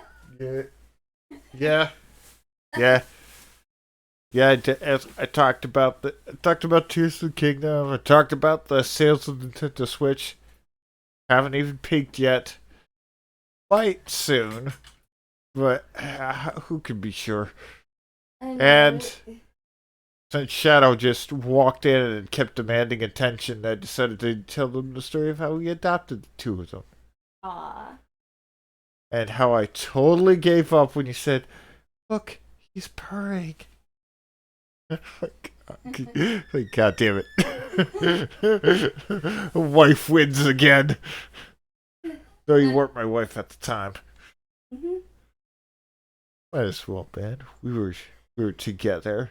We were very close. Yes. We were connected. We were destined for each other. All right. Okay, last we were here. Turns out that Von Karma was in the records room at the police office, getting rid of all the DL6 incident evidence. And then we came into the picture. We made the foolish mistake of showing him the letter. No, and then was like, "Don't tase me, bro." And then we got tased, and Maya went down for the count. Yep, but she managed to secure one piece of evidence: the bullet that killed Gregory Edgeworth. Uh-huh. Gee. All right. Now maybe I'll be awake. Yeah, let's go. All right. December 28th. That's one of my brother's birthdays. I also realized that if I mention any of my brothers frequently, I'm gonna have to start giving them like aliases so that I can refer to them without having to use their names. Even though there are probably a lot of people with our names, but you know.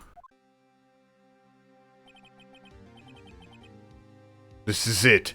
Judgment Day.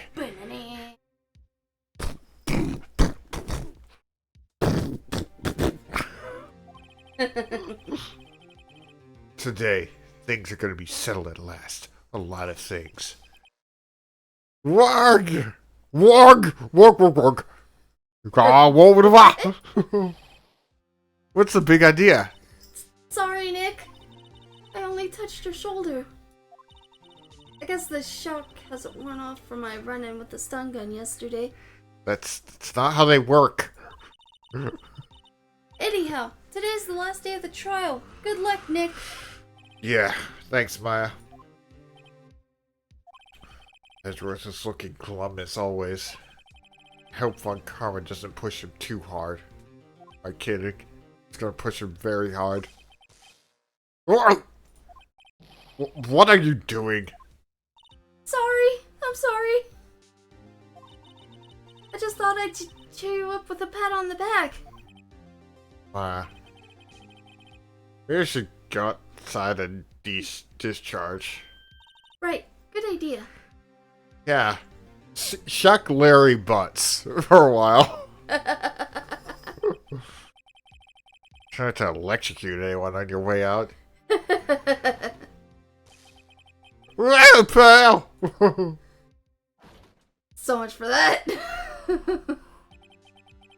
What's got into that car? Victor Gumshoe.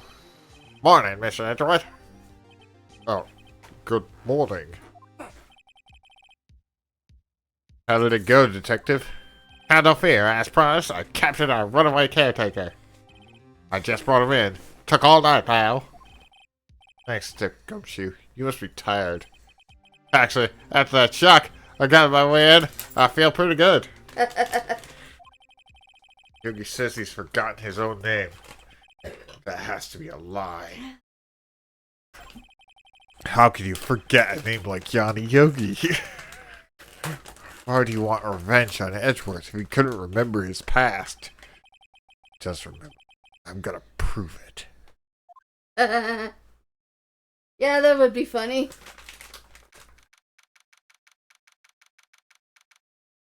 Okay. Jolly Rancher gummies aren't bad.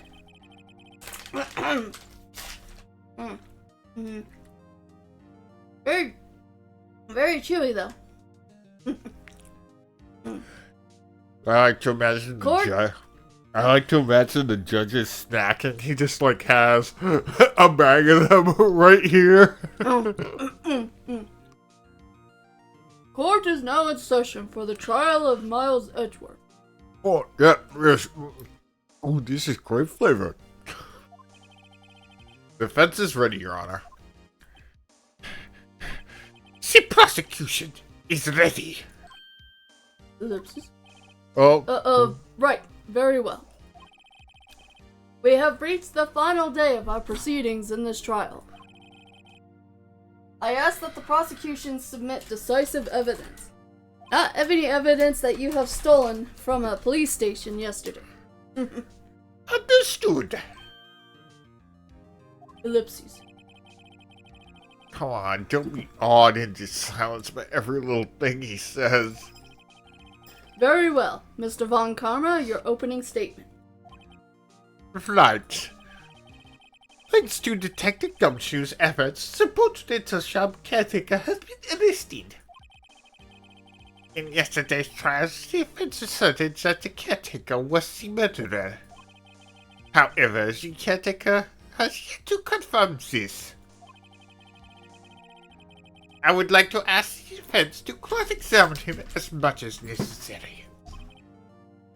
Very well. Please bring the witness into the courtroom.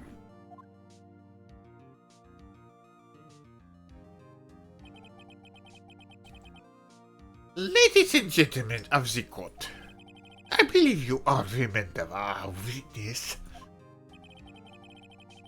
He lives in the Little Shop on the lake, from where he witnessed the incident.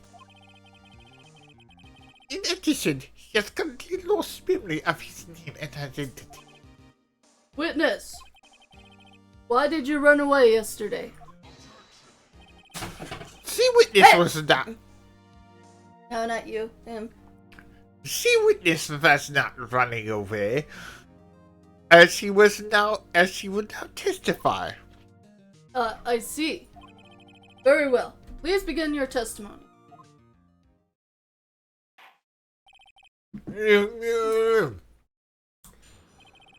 Oh, jeez. This is not gonna go well.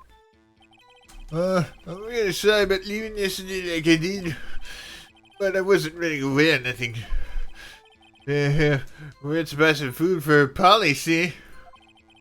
I figured I got nothing to do with the incident anyhow.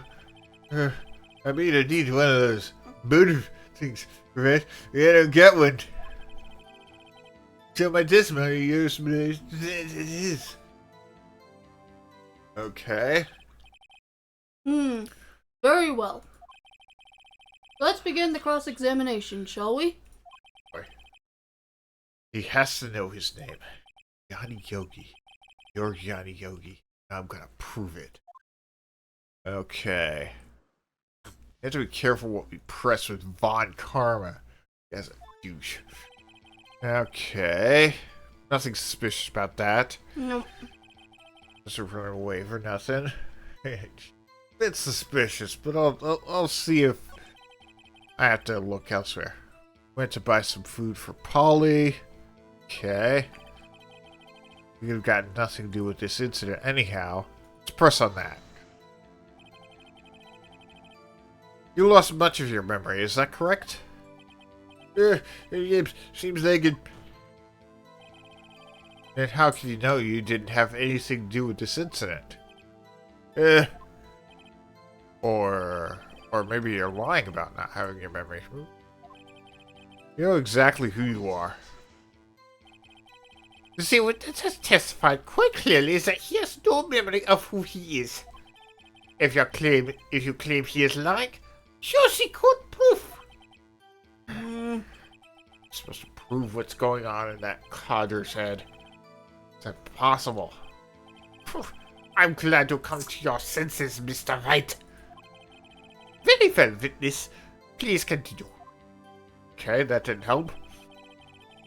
One of those motive things, right? I got one. How can you say you had no motive? I say you do. You had a grudge against Mr. Edgeworth and the victim, Robert Hammond. That's why you took revenge on them, right?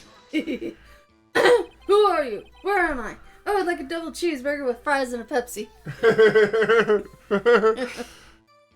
Please don't make me repeat myself, Mr. White. This witness has no memory of anything beyond several years ago. He can't hold a grudge. It's impossible. To prove he's lying about his memory. Otherwise, it's going to be the same thing over until the trial ends. Might I say something, Mr. Wright? Yes, Your Honor. You've been saying the same thing now over and over. Uh-oh. You've been calling the witness's memory of the past, or lack thereof, into question. But does this really have anything to do with the current case? Of course, Your Honor. The witness said he has nothing to do with the case and no motive. Both of these statements are lies. Rabba. Order! Order! Mr. Wright, this is a serious problem. There is a serious problem with your claim. Or are you saying you know who this witness is? Of course, Your Honor. Ho! Now this is interesting. I would like to know myself. So who is he? Don't play dumb, Von Karma. It's Doug Walker! His name is John Cena! Dun, dun, dun, dun. This is your line. Mr. Wright, please tell us this witness's name. He's obviously Gregory Edgeworth. Yanni Yogi. His name is Yanni Yogi, a former court bailiff. Ellipses? Yogi? That name seems familiar. Ellipses. Oh! Yanni Yogi, for the DL6 incident. I guess a judge would have heard of it. It's such a famous case. But what does this mean? Your Honor, if this man is Mr. Yogi, then he has a clear motive. I agree. Give him a DNA test. That'll prove it. Yeah. Yeah. It's not fun, Mitch. Jumping to conclusions again, Mr. White. Hi, Mitch. Welcome to the stream. We're on the last case of Ace Attorney. Except for the bonus case. There is a bonus case. Oh, I did not know that. Yeah, I think I mentioned it before. Possibly. But yeah, this was the last case in the original Game Boy Advance version. But when they ported it to the DS, they added a bonus case, which chronologically occurs after this trial, So it would still be in chronological order. But Ah. I always recommend people do that trial because it introduces some characters that actually do appear much later in the Ace Attorney games. Oh, cool. Which means you kind of get to see one character in particular have a nice little character arc. But we could worry about that when we get to it. Yes. This man is and this witness is Johnny Yogi? Fascinating. However, how do you propose to prove this to the court? This is a court of law, as you may recall. You need proof. And allow me to repeat once more that the witness has lost his memory. This is it. I have to do this now. I can't prove he's Yogi right here, right now. I've got nowhere else to go. Nick, wait, she's here? How are you going to prove it? How can you prove that he's Yanni Yogi? It's okay. It's actually quite simple. You see, all we have to do is I was gonna do the whole mousetrap thing where they talk about the whole Rube Goldberg thing, but I forgot the whole line.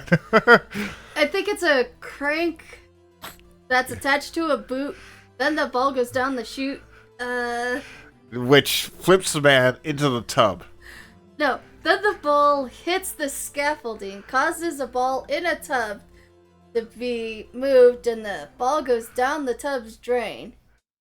And then it hits a seesaw, which then flips the man into a bucket, Okay. which causes the cage to move. Which caused the cage to fall. Yes, Let us threaten the parrot! Your Honor, please take this man's fingerprints. Then we'll compare them to the fingerprints on file for Yadi Yogi 15 years ago. Oh, Aqua, you're right. I see. That makes sense. Huh? I'm very, very sorry, Mr. White. Why? Shadow, these are not stacks for you, okay? We Oh, love sorry, you. people. We seem to be having cat interference. Sorry about that. I have to think over it. He is currently in front of the computer screen. In front of the monitor. Yep. He's like, wow, you guys seem like you're having fun. Can I be part of your fun? But he's a sweet boy. Yeah. Ah! Yeah, he was... You okay? Oh, for those that don't know, the cat fell and he was going to grip something and he scratched my leg. Take a look, make sure. Oh. Oh my god, that hurt. Oh my god, that hurt. Ugh. He didn't draw blood. I didn't even see a mark. Oh, yeah, there's a mark. Oh. Didn't draw blood? I don't see any, but goddamn, that hurt. Yeah. You okay? I think I'll be okay. Alright. Ugh. Okay. The witness has no fingerprints. What? What? No fingerprints. You see, before I worked as a caretaker, I worked in a chemical plant. Burned my fingers working with stuff, yep. What? Okay, that is bull. Yogi, you sneak. You burned your fingerprints off to hide your past. Well, if the witness has no fingerprints, we'll have to take him to the doctors and get a swab. I guess we will not be able to prove his identity. Remember, this game came out before DNA testing was very reliable. Yeah. They haven't cracked the human genome yet. Oh. Technical difficulties. Ha ha ha. Well, what will you do, Mr. White? Uh-huh. What can we do? It seems the case has been decided, no? No! Know what happened. Know everything. just can't prove it. No, I can't let it end like this. I can't lose. There has to be another way. There is no one who can testify who this witness is. No one! Nick, what are we going to do? I didn't even consider that I might have erased his fingerprints. What do I do? I have a gun. Get on the ground.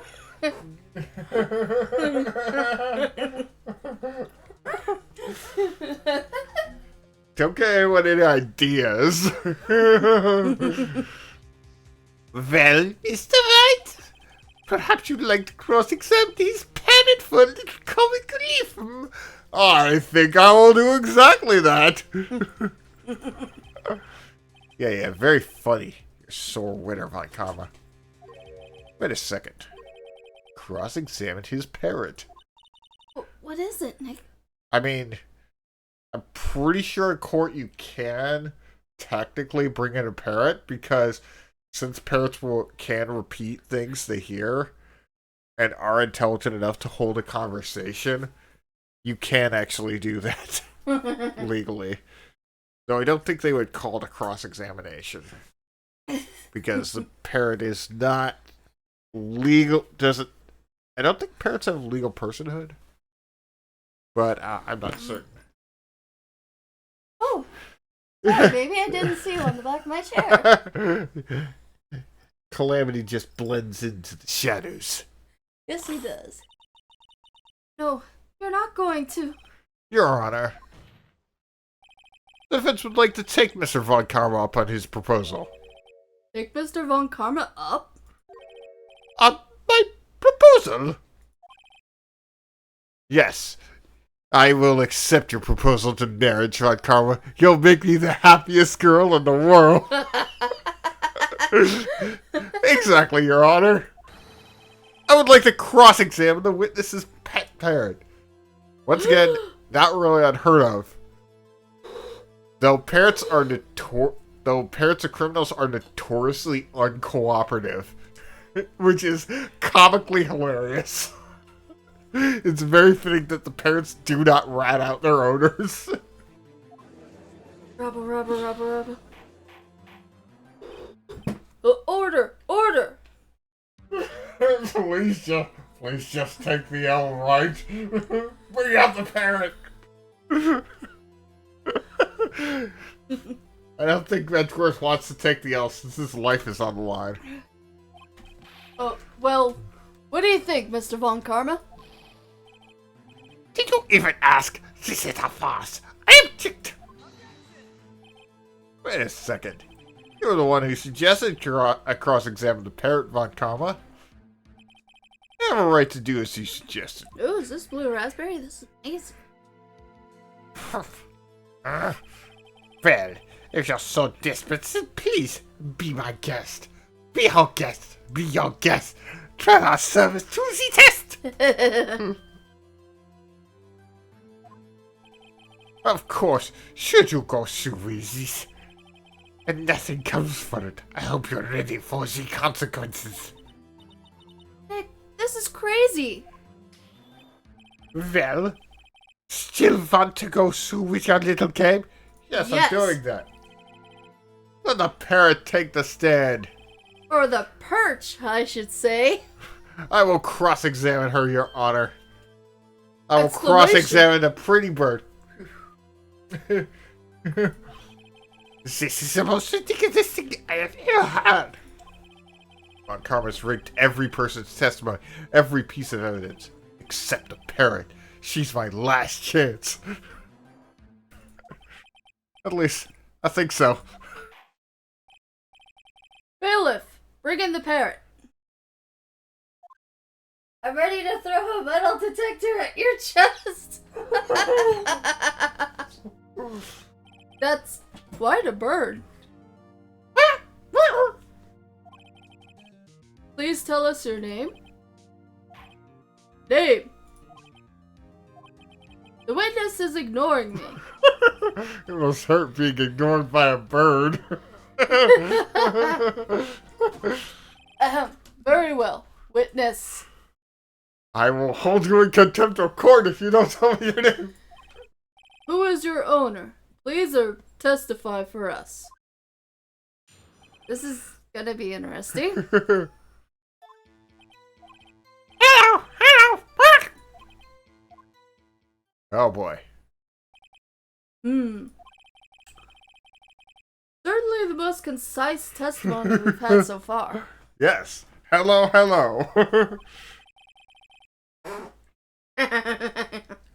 Very well. Rest in peace. Right. What are you going to do, Nick? Bribe it with crackers. What do you think? I don't know. What do we do, Maya? Alright. Well. Wait. What do you mean by hello? Witness, you can't just say hello and expect us to get anywhere. I want you to testify. Alright, you talk to her. Right. What do I say? What's your name? What is your name? Start with that. I should get her to say her name. Polly, what's your name? Polly! Oh, we're getting some frame rate drops. We're getting some latency. Mr. Wright. I think we've established that this parrot is named Polly. Polly! Rah! Oh, then just poops on the stand. Like, oh dear God. Does this have anything to do with her owner's identity? Of course. Yes, it does. Triple exclamation? Ha! Fascinating! You claim that the parrot's name will prove the owner's identity? Then show us this proof. Nick, don't you think you're taking the bluffing a little too far? Listen, we're not here to answer the question who is the caretaker. We're here to prove that he is Yadi Yogi. All we have to do is tie the name Polly to Yogi. That's what I want to know. Your Honor, proof that the parrot's name reveals the caretaker's identity is... Let's see.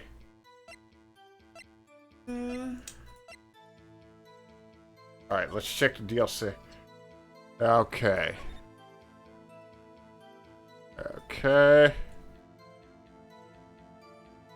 Polly Jenkins. After Yadi Yogi's arrest, Polly Jenkins committed suicide. The DL6 case file? That is quite a large file you have there. Which presents this proof is this proof of then? Sure, so stop wasting our time. Very well. Mr. Wright, please show us the page.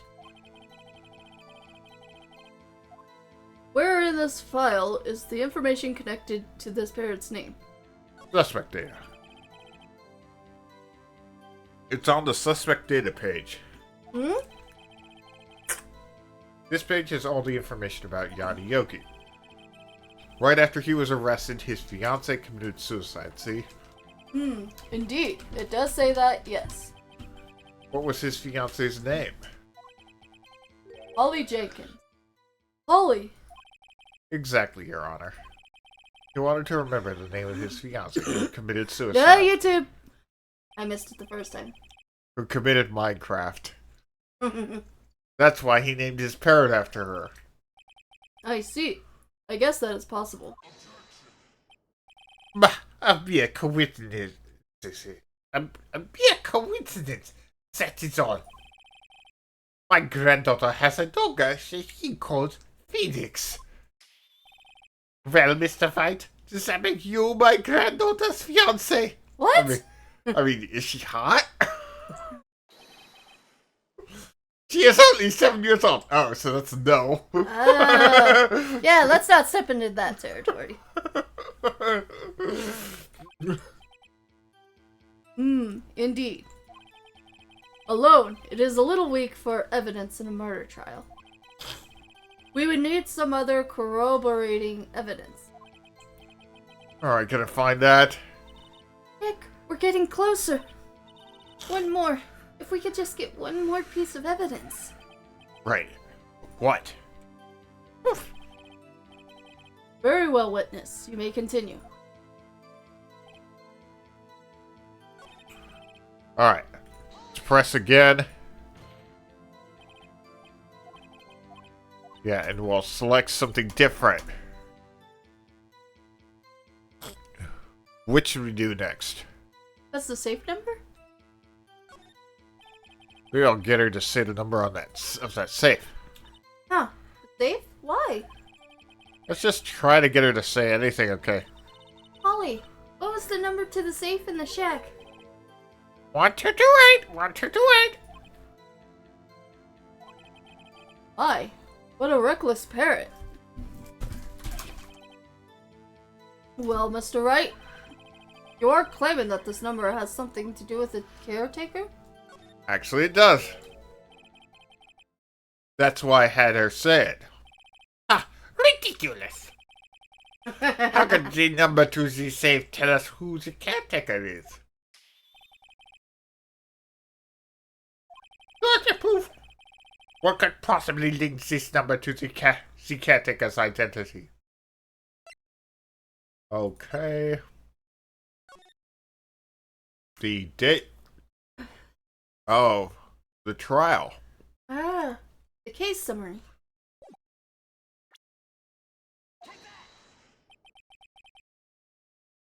CDL6 case file?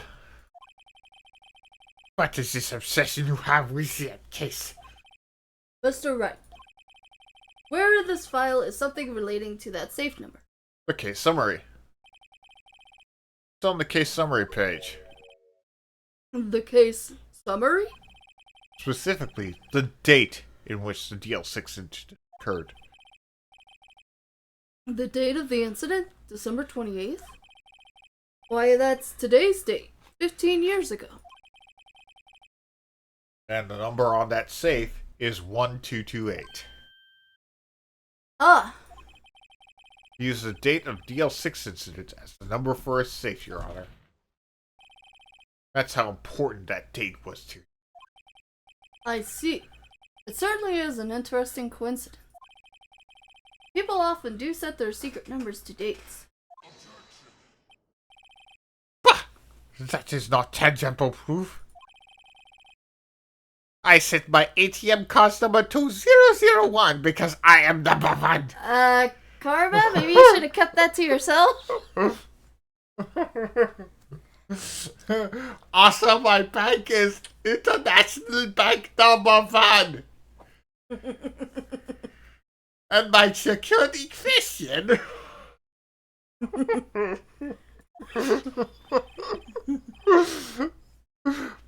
This has nothing to do with the date. Nothing! Yeah, let's do it, Aqua. Let's steal his card. That's enough. I think we've reached a conclusion here. This is a mere coincidence. That is all. True, that is a possibility. However, two coincidences at the same time seems more like a pattern to me. What are you saying? Summon the caretaker of the boat shop. Okay, we're getting somewhere. Immediately. Okay, we're getting somewhere. Witness, tell us your name. Wait! This witness, he doesn't remember. No, it's okay. Oh, I've accomplished what I wanted to do. I'm done. Nick, he looks totally different. This is the real Yogi, I think. Finally. He's been acting feeble to hide his true identity. Acting for 15 years. Well, let me ask you again. Please state your name for the court. My name is Yanni Yogi. 15 years ago, served as bailiff in this very court. Your current bailiff is a little bitch in comparison. Rubber. He takes off his beanie and, Order. He takes off his beanie and his wig, and he's just actually a Giga Chad. Yanni Yogi. So was it you who killed Robert Hammond and tried to frame Miles Edgeworth for his death? Yes, it was me. I did it. They put me in the witness stand 15 years ago.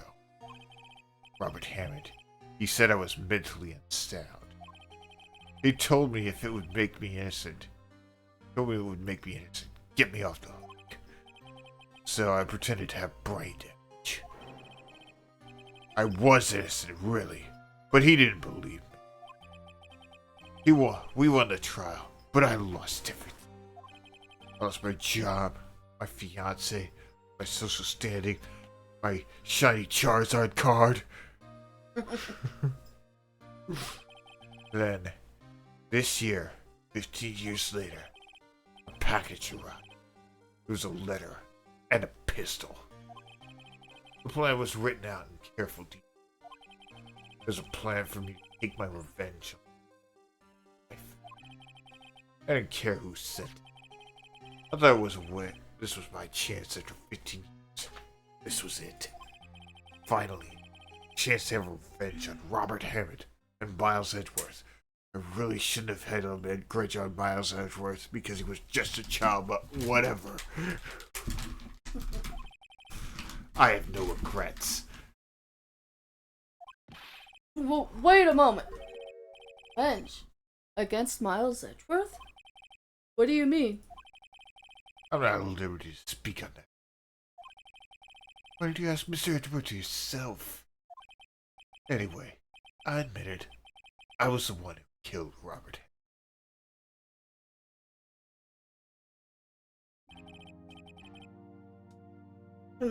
Von Karma, where's Mr. Yogi?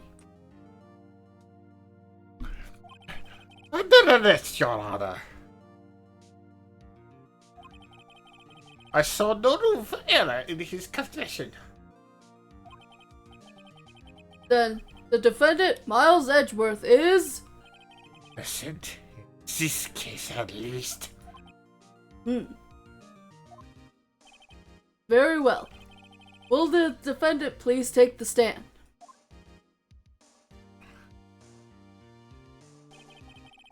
There are a few mysteries left unsolved. Still, you are cleared of suspicion for this particular case. So I would like to pass judgment on the murder of Robert Hammond. Any objections? I believe it. Why isn't Von Karma saying anything? Very well. This court finds the defendant, Mr. Miles Edgeworth, not guilty. Yeah, we're done. That is all. This court is adjourned.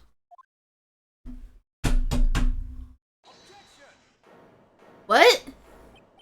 Did someone just say objection?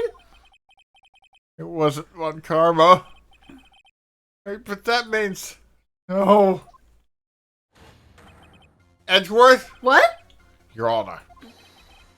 I object to your judgment. What do you mean? I am not innocent at all. As we have heard, Yanni Yogi killed Robert Hammond in revenge. Revenge for what? Nick!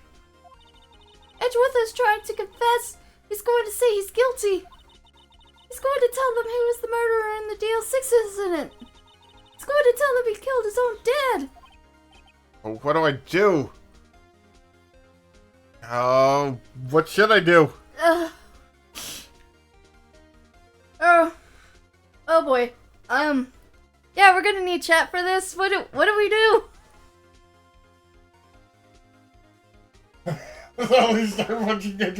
What's wrong with you?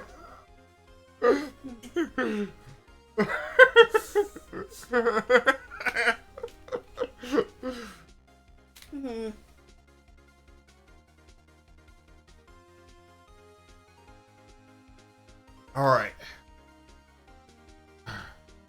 Trust Edgeworth? Yeah. We gotta trust Edgeworth, and we gotta help him get through this. He's traumatized. Alright, we're gonna take your word for it. Aqua says coin toss. Too late! Not sure Edgeworth thought about this one long. I'm sure Edgeworth thought about long this one long and and hard. hard. It's thick too. This isn't my place to interfere.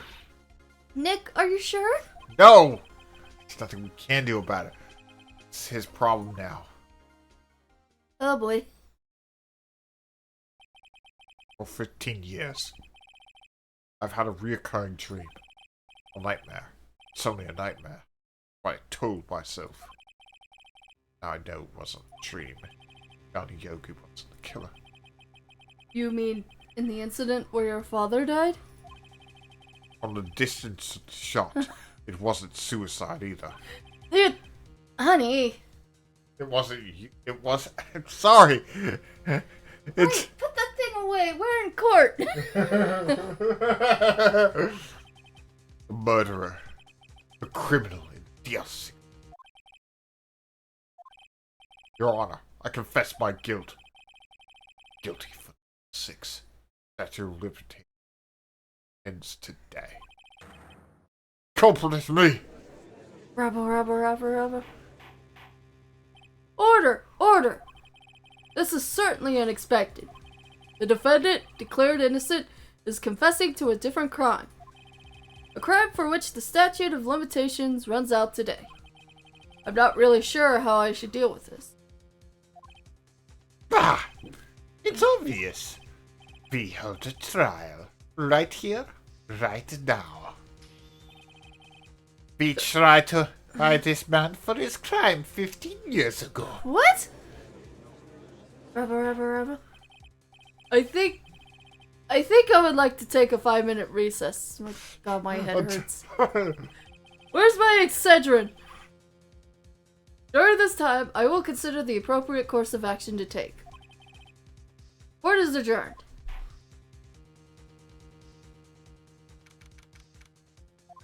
Yes, throw the gavel at Edgeworth. I'm sorry, right?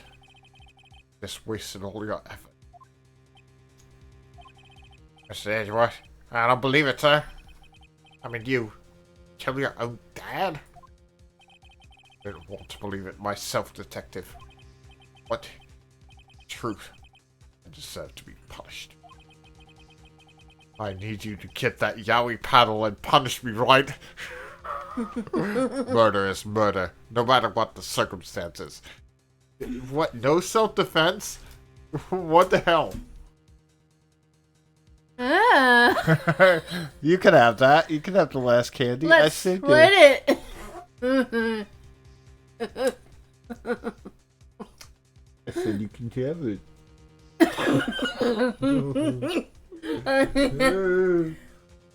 I got my half.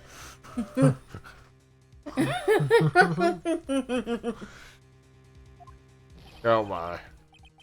It's crazy. Just crazy. Yeah, crazy kid. Nick, what are you doing? Huh? Oh. I was just reading through the court record once more. Getting my case already. Your case for what? Huh? Isn't it obvious? I'm gonna prove that Miles Edgeworth is innocent. What? What are you talking about, pal? He just admitted to it. He confessed it. He did it. In court. I'm sorry, Edgeworth, but I don't believe your nightmare. What? It's just a dream.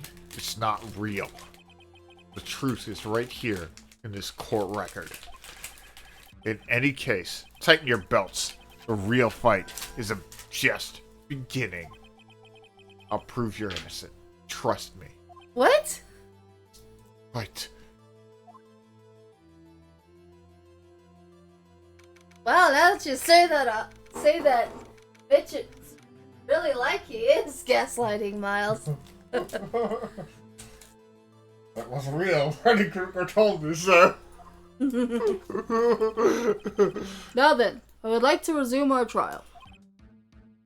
Judge, Miles Edgeworth has admitted his own guilt. He has confessed his crime. Let us begin by hearing his testimony. Then, so pointless, let the defense do the cross-examining. The statute of limitations on DL6 runs out today. Though it is unconventional for me, I'd like to run this one by the book. I see. Does the defense have any objections? No, Your Honor. We'll do it by the book so I can throw the book at Von Karma. Karma, you knew this was going to happen from the beginning, didn't you? Very well. Will Miles Edgeworth take the stand? Okay. Will the witness state his name and profession? Miles Edgeworth. I'm a prosecuting attorney. Mr. Edgeworth, 15 years ago you mistakenly killed your father, Gregory Edgeworth. Is this correct? It is correct. Then testify about this matter to the court. Sheriff was telling me about his dream yesterday. I noticed something. One detail didn't quite fit. That'll be the key. If only I can get it to work. Please. Alright, let's take a look at the DL6 information that we have. We have this photograph. Don't know what that is, but we have about the DL6 incident is okay. Air in the elevator was oxygen depleted at the time of the incident. Not on the scene. Defense attorney trapped in the elevator, lost from a lost child with his son. One bullet found in the heart. The murder weapon was fired twice. Oh, well, that's like always a clue. How many times the murder weapon was fired, and we don't have all the bullets. Okay, so. Alright. Alright, Edgeworth. That day, I'd gone to the courtroom to observe one of my father's trials. As we went to leave, an earthquake struck, trapping us in the elevator. My father and Mr. Yogi lost their composure and began to argue. Just then, something heavy fell at my feet. Picked it up and threw it at Mr. Ayuda. I warned him to stop fighting. But later, there was a single gunshot, then a scream. It was a terrible scream. I remember it to this day. It was, "Now this is John Cena, but better, bro." That is all. For the record, I'm mad at Edgeworth for making me miss my drama shows. I've only got the ones on a rampage that day. And until now, you thought this memory was a dream? We were stuck in that elevator for 5 hours. The oxygen in the elevator ran out. I lost my memory of the events. Ha! The same claim Mr. Yogi has made. Very well. Mr. Wright, your cross-examination. Yes, Your Honor. Okay. Oh boy. Well, the point of contention is here. He heard a single gunshot. The gun fired once? Yes. I think after I threw it, I lost consciousness. Since then, they've echoed in my head every day. That gunshot and that horrible scream. The scream? Alright. I think we can present the evidence. Are you sure you only heard one gunshot? I'm sure of that. I heard the shot and the scream. Then everything faded. I was unconscious until the rescuers came. I see.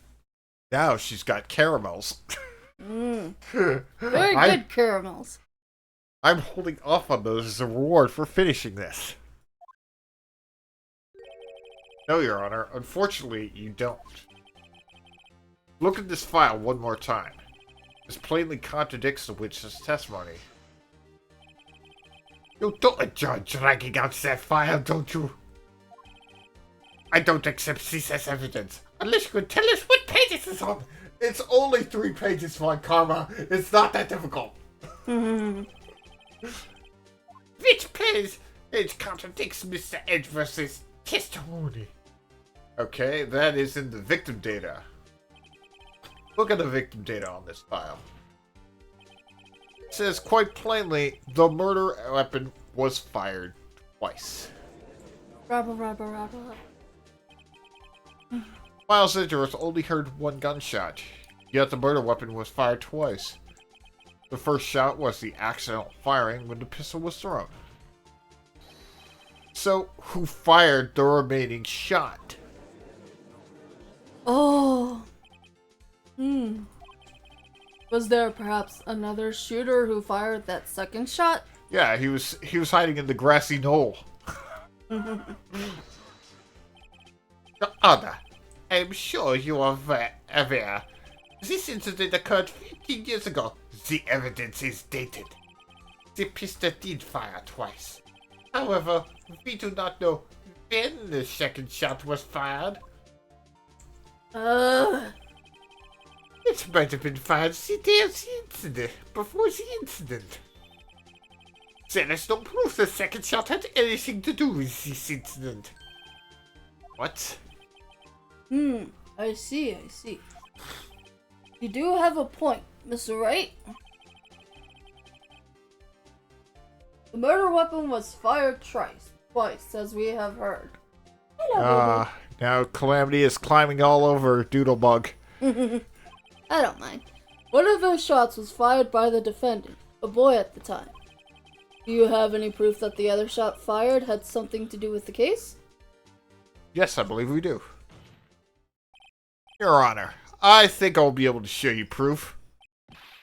What? Impossible. No, Mr. Von Karma. Save your surprise for after you've seen the evidence. Very well, Mr. Wright. Show us your proof. The picture!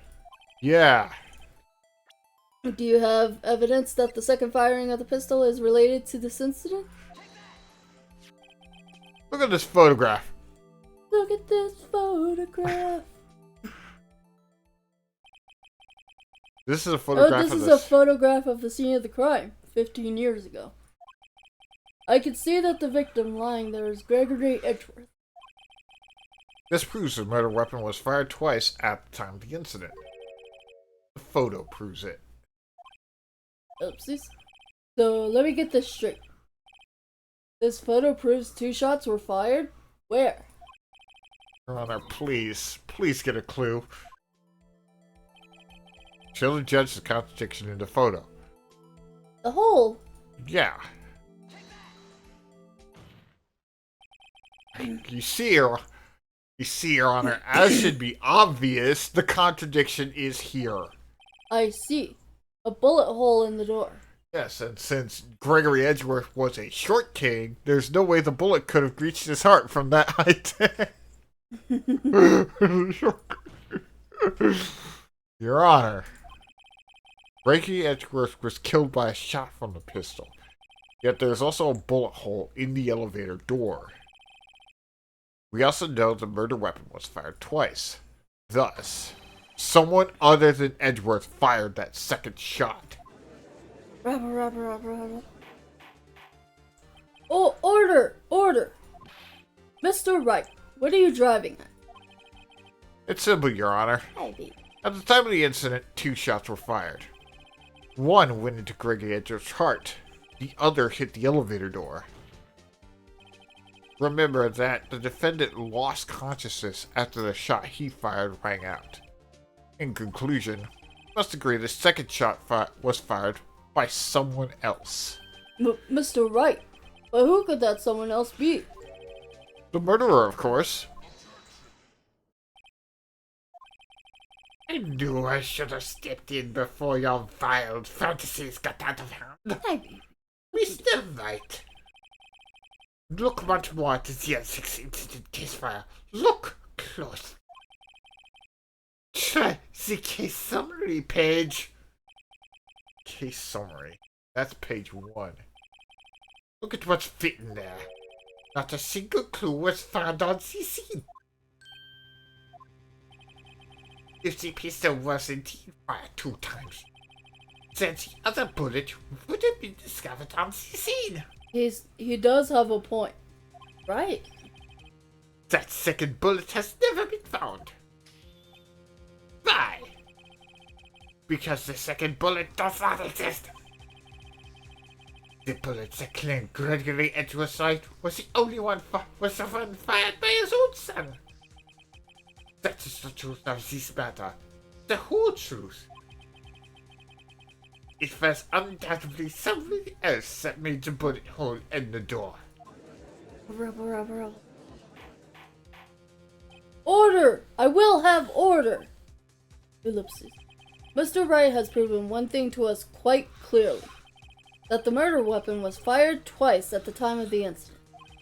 However, as Mr. Von Karma says, the second bullet fired was not found. It is highly unlikely that the police merely overlooked the second bullet. So, all we have is the single bullet fired. I'm afraid I have to discount the defense's claim. I praise the judge for his wisdom in this manner. How did this happen? I don't believe the second bullet doesn't exist. Was I wrong? I've been wrong about this whole incident? What are you doing, Nick? Why are you raising an objection? Sorry, Maya. What? It looks like I was wrong. Nick? The second bullet wasn't there, then all my conjectures are for nothing. No. But you said you'd do it, Nick. You said you'd get Edgeworth declared innocent. Sorry. Just when I saw the photograph, I thought the 2 shots had been fired. I was so certain of it. I thought I'd won. There was another person, someone else, who fired the killing shot. But now, I don't think it could be that simple. The case stood unsolved for 15 years. Nick. Well, it seems that we have finally cleared up this incident. Only 1 bullet was found at the scene of the crime. That shot was fired by Miles Edgeworth. Precisely. I would like to ask one thing of Miles Edgeworth before passing my verdict. Have you been paying attention to the trial so far? Edgeworth looks up from his game like, what? Yes, Your Honor.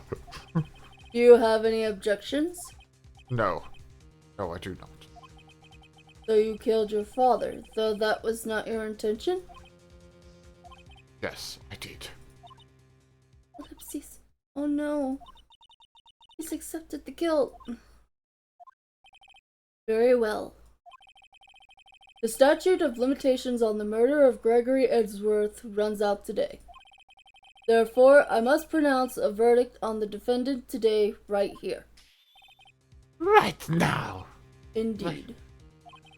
Does anyone have any objections? Been here before. It's just like my first day in court. So many things I know I should be saying.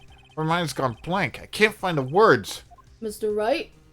I have an objection. Your Honor. I object. What are you doing, baby? Mr. White, what grounds you object? Hmm? Oh, Nick? No. Case is perfect. Oh no. It must Just exist. accept. Second bullet. What? What did you just say? Nothing. Second bullet must exist.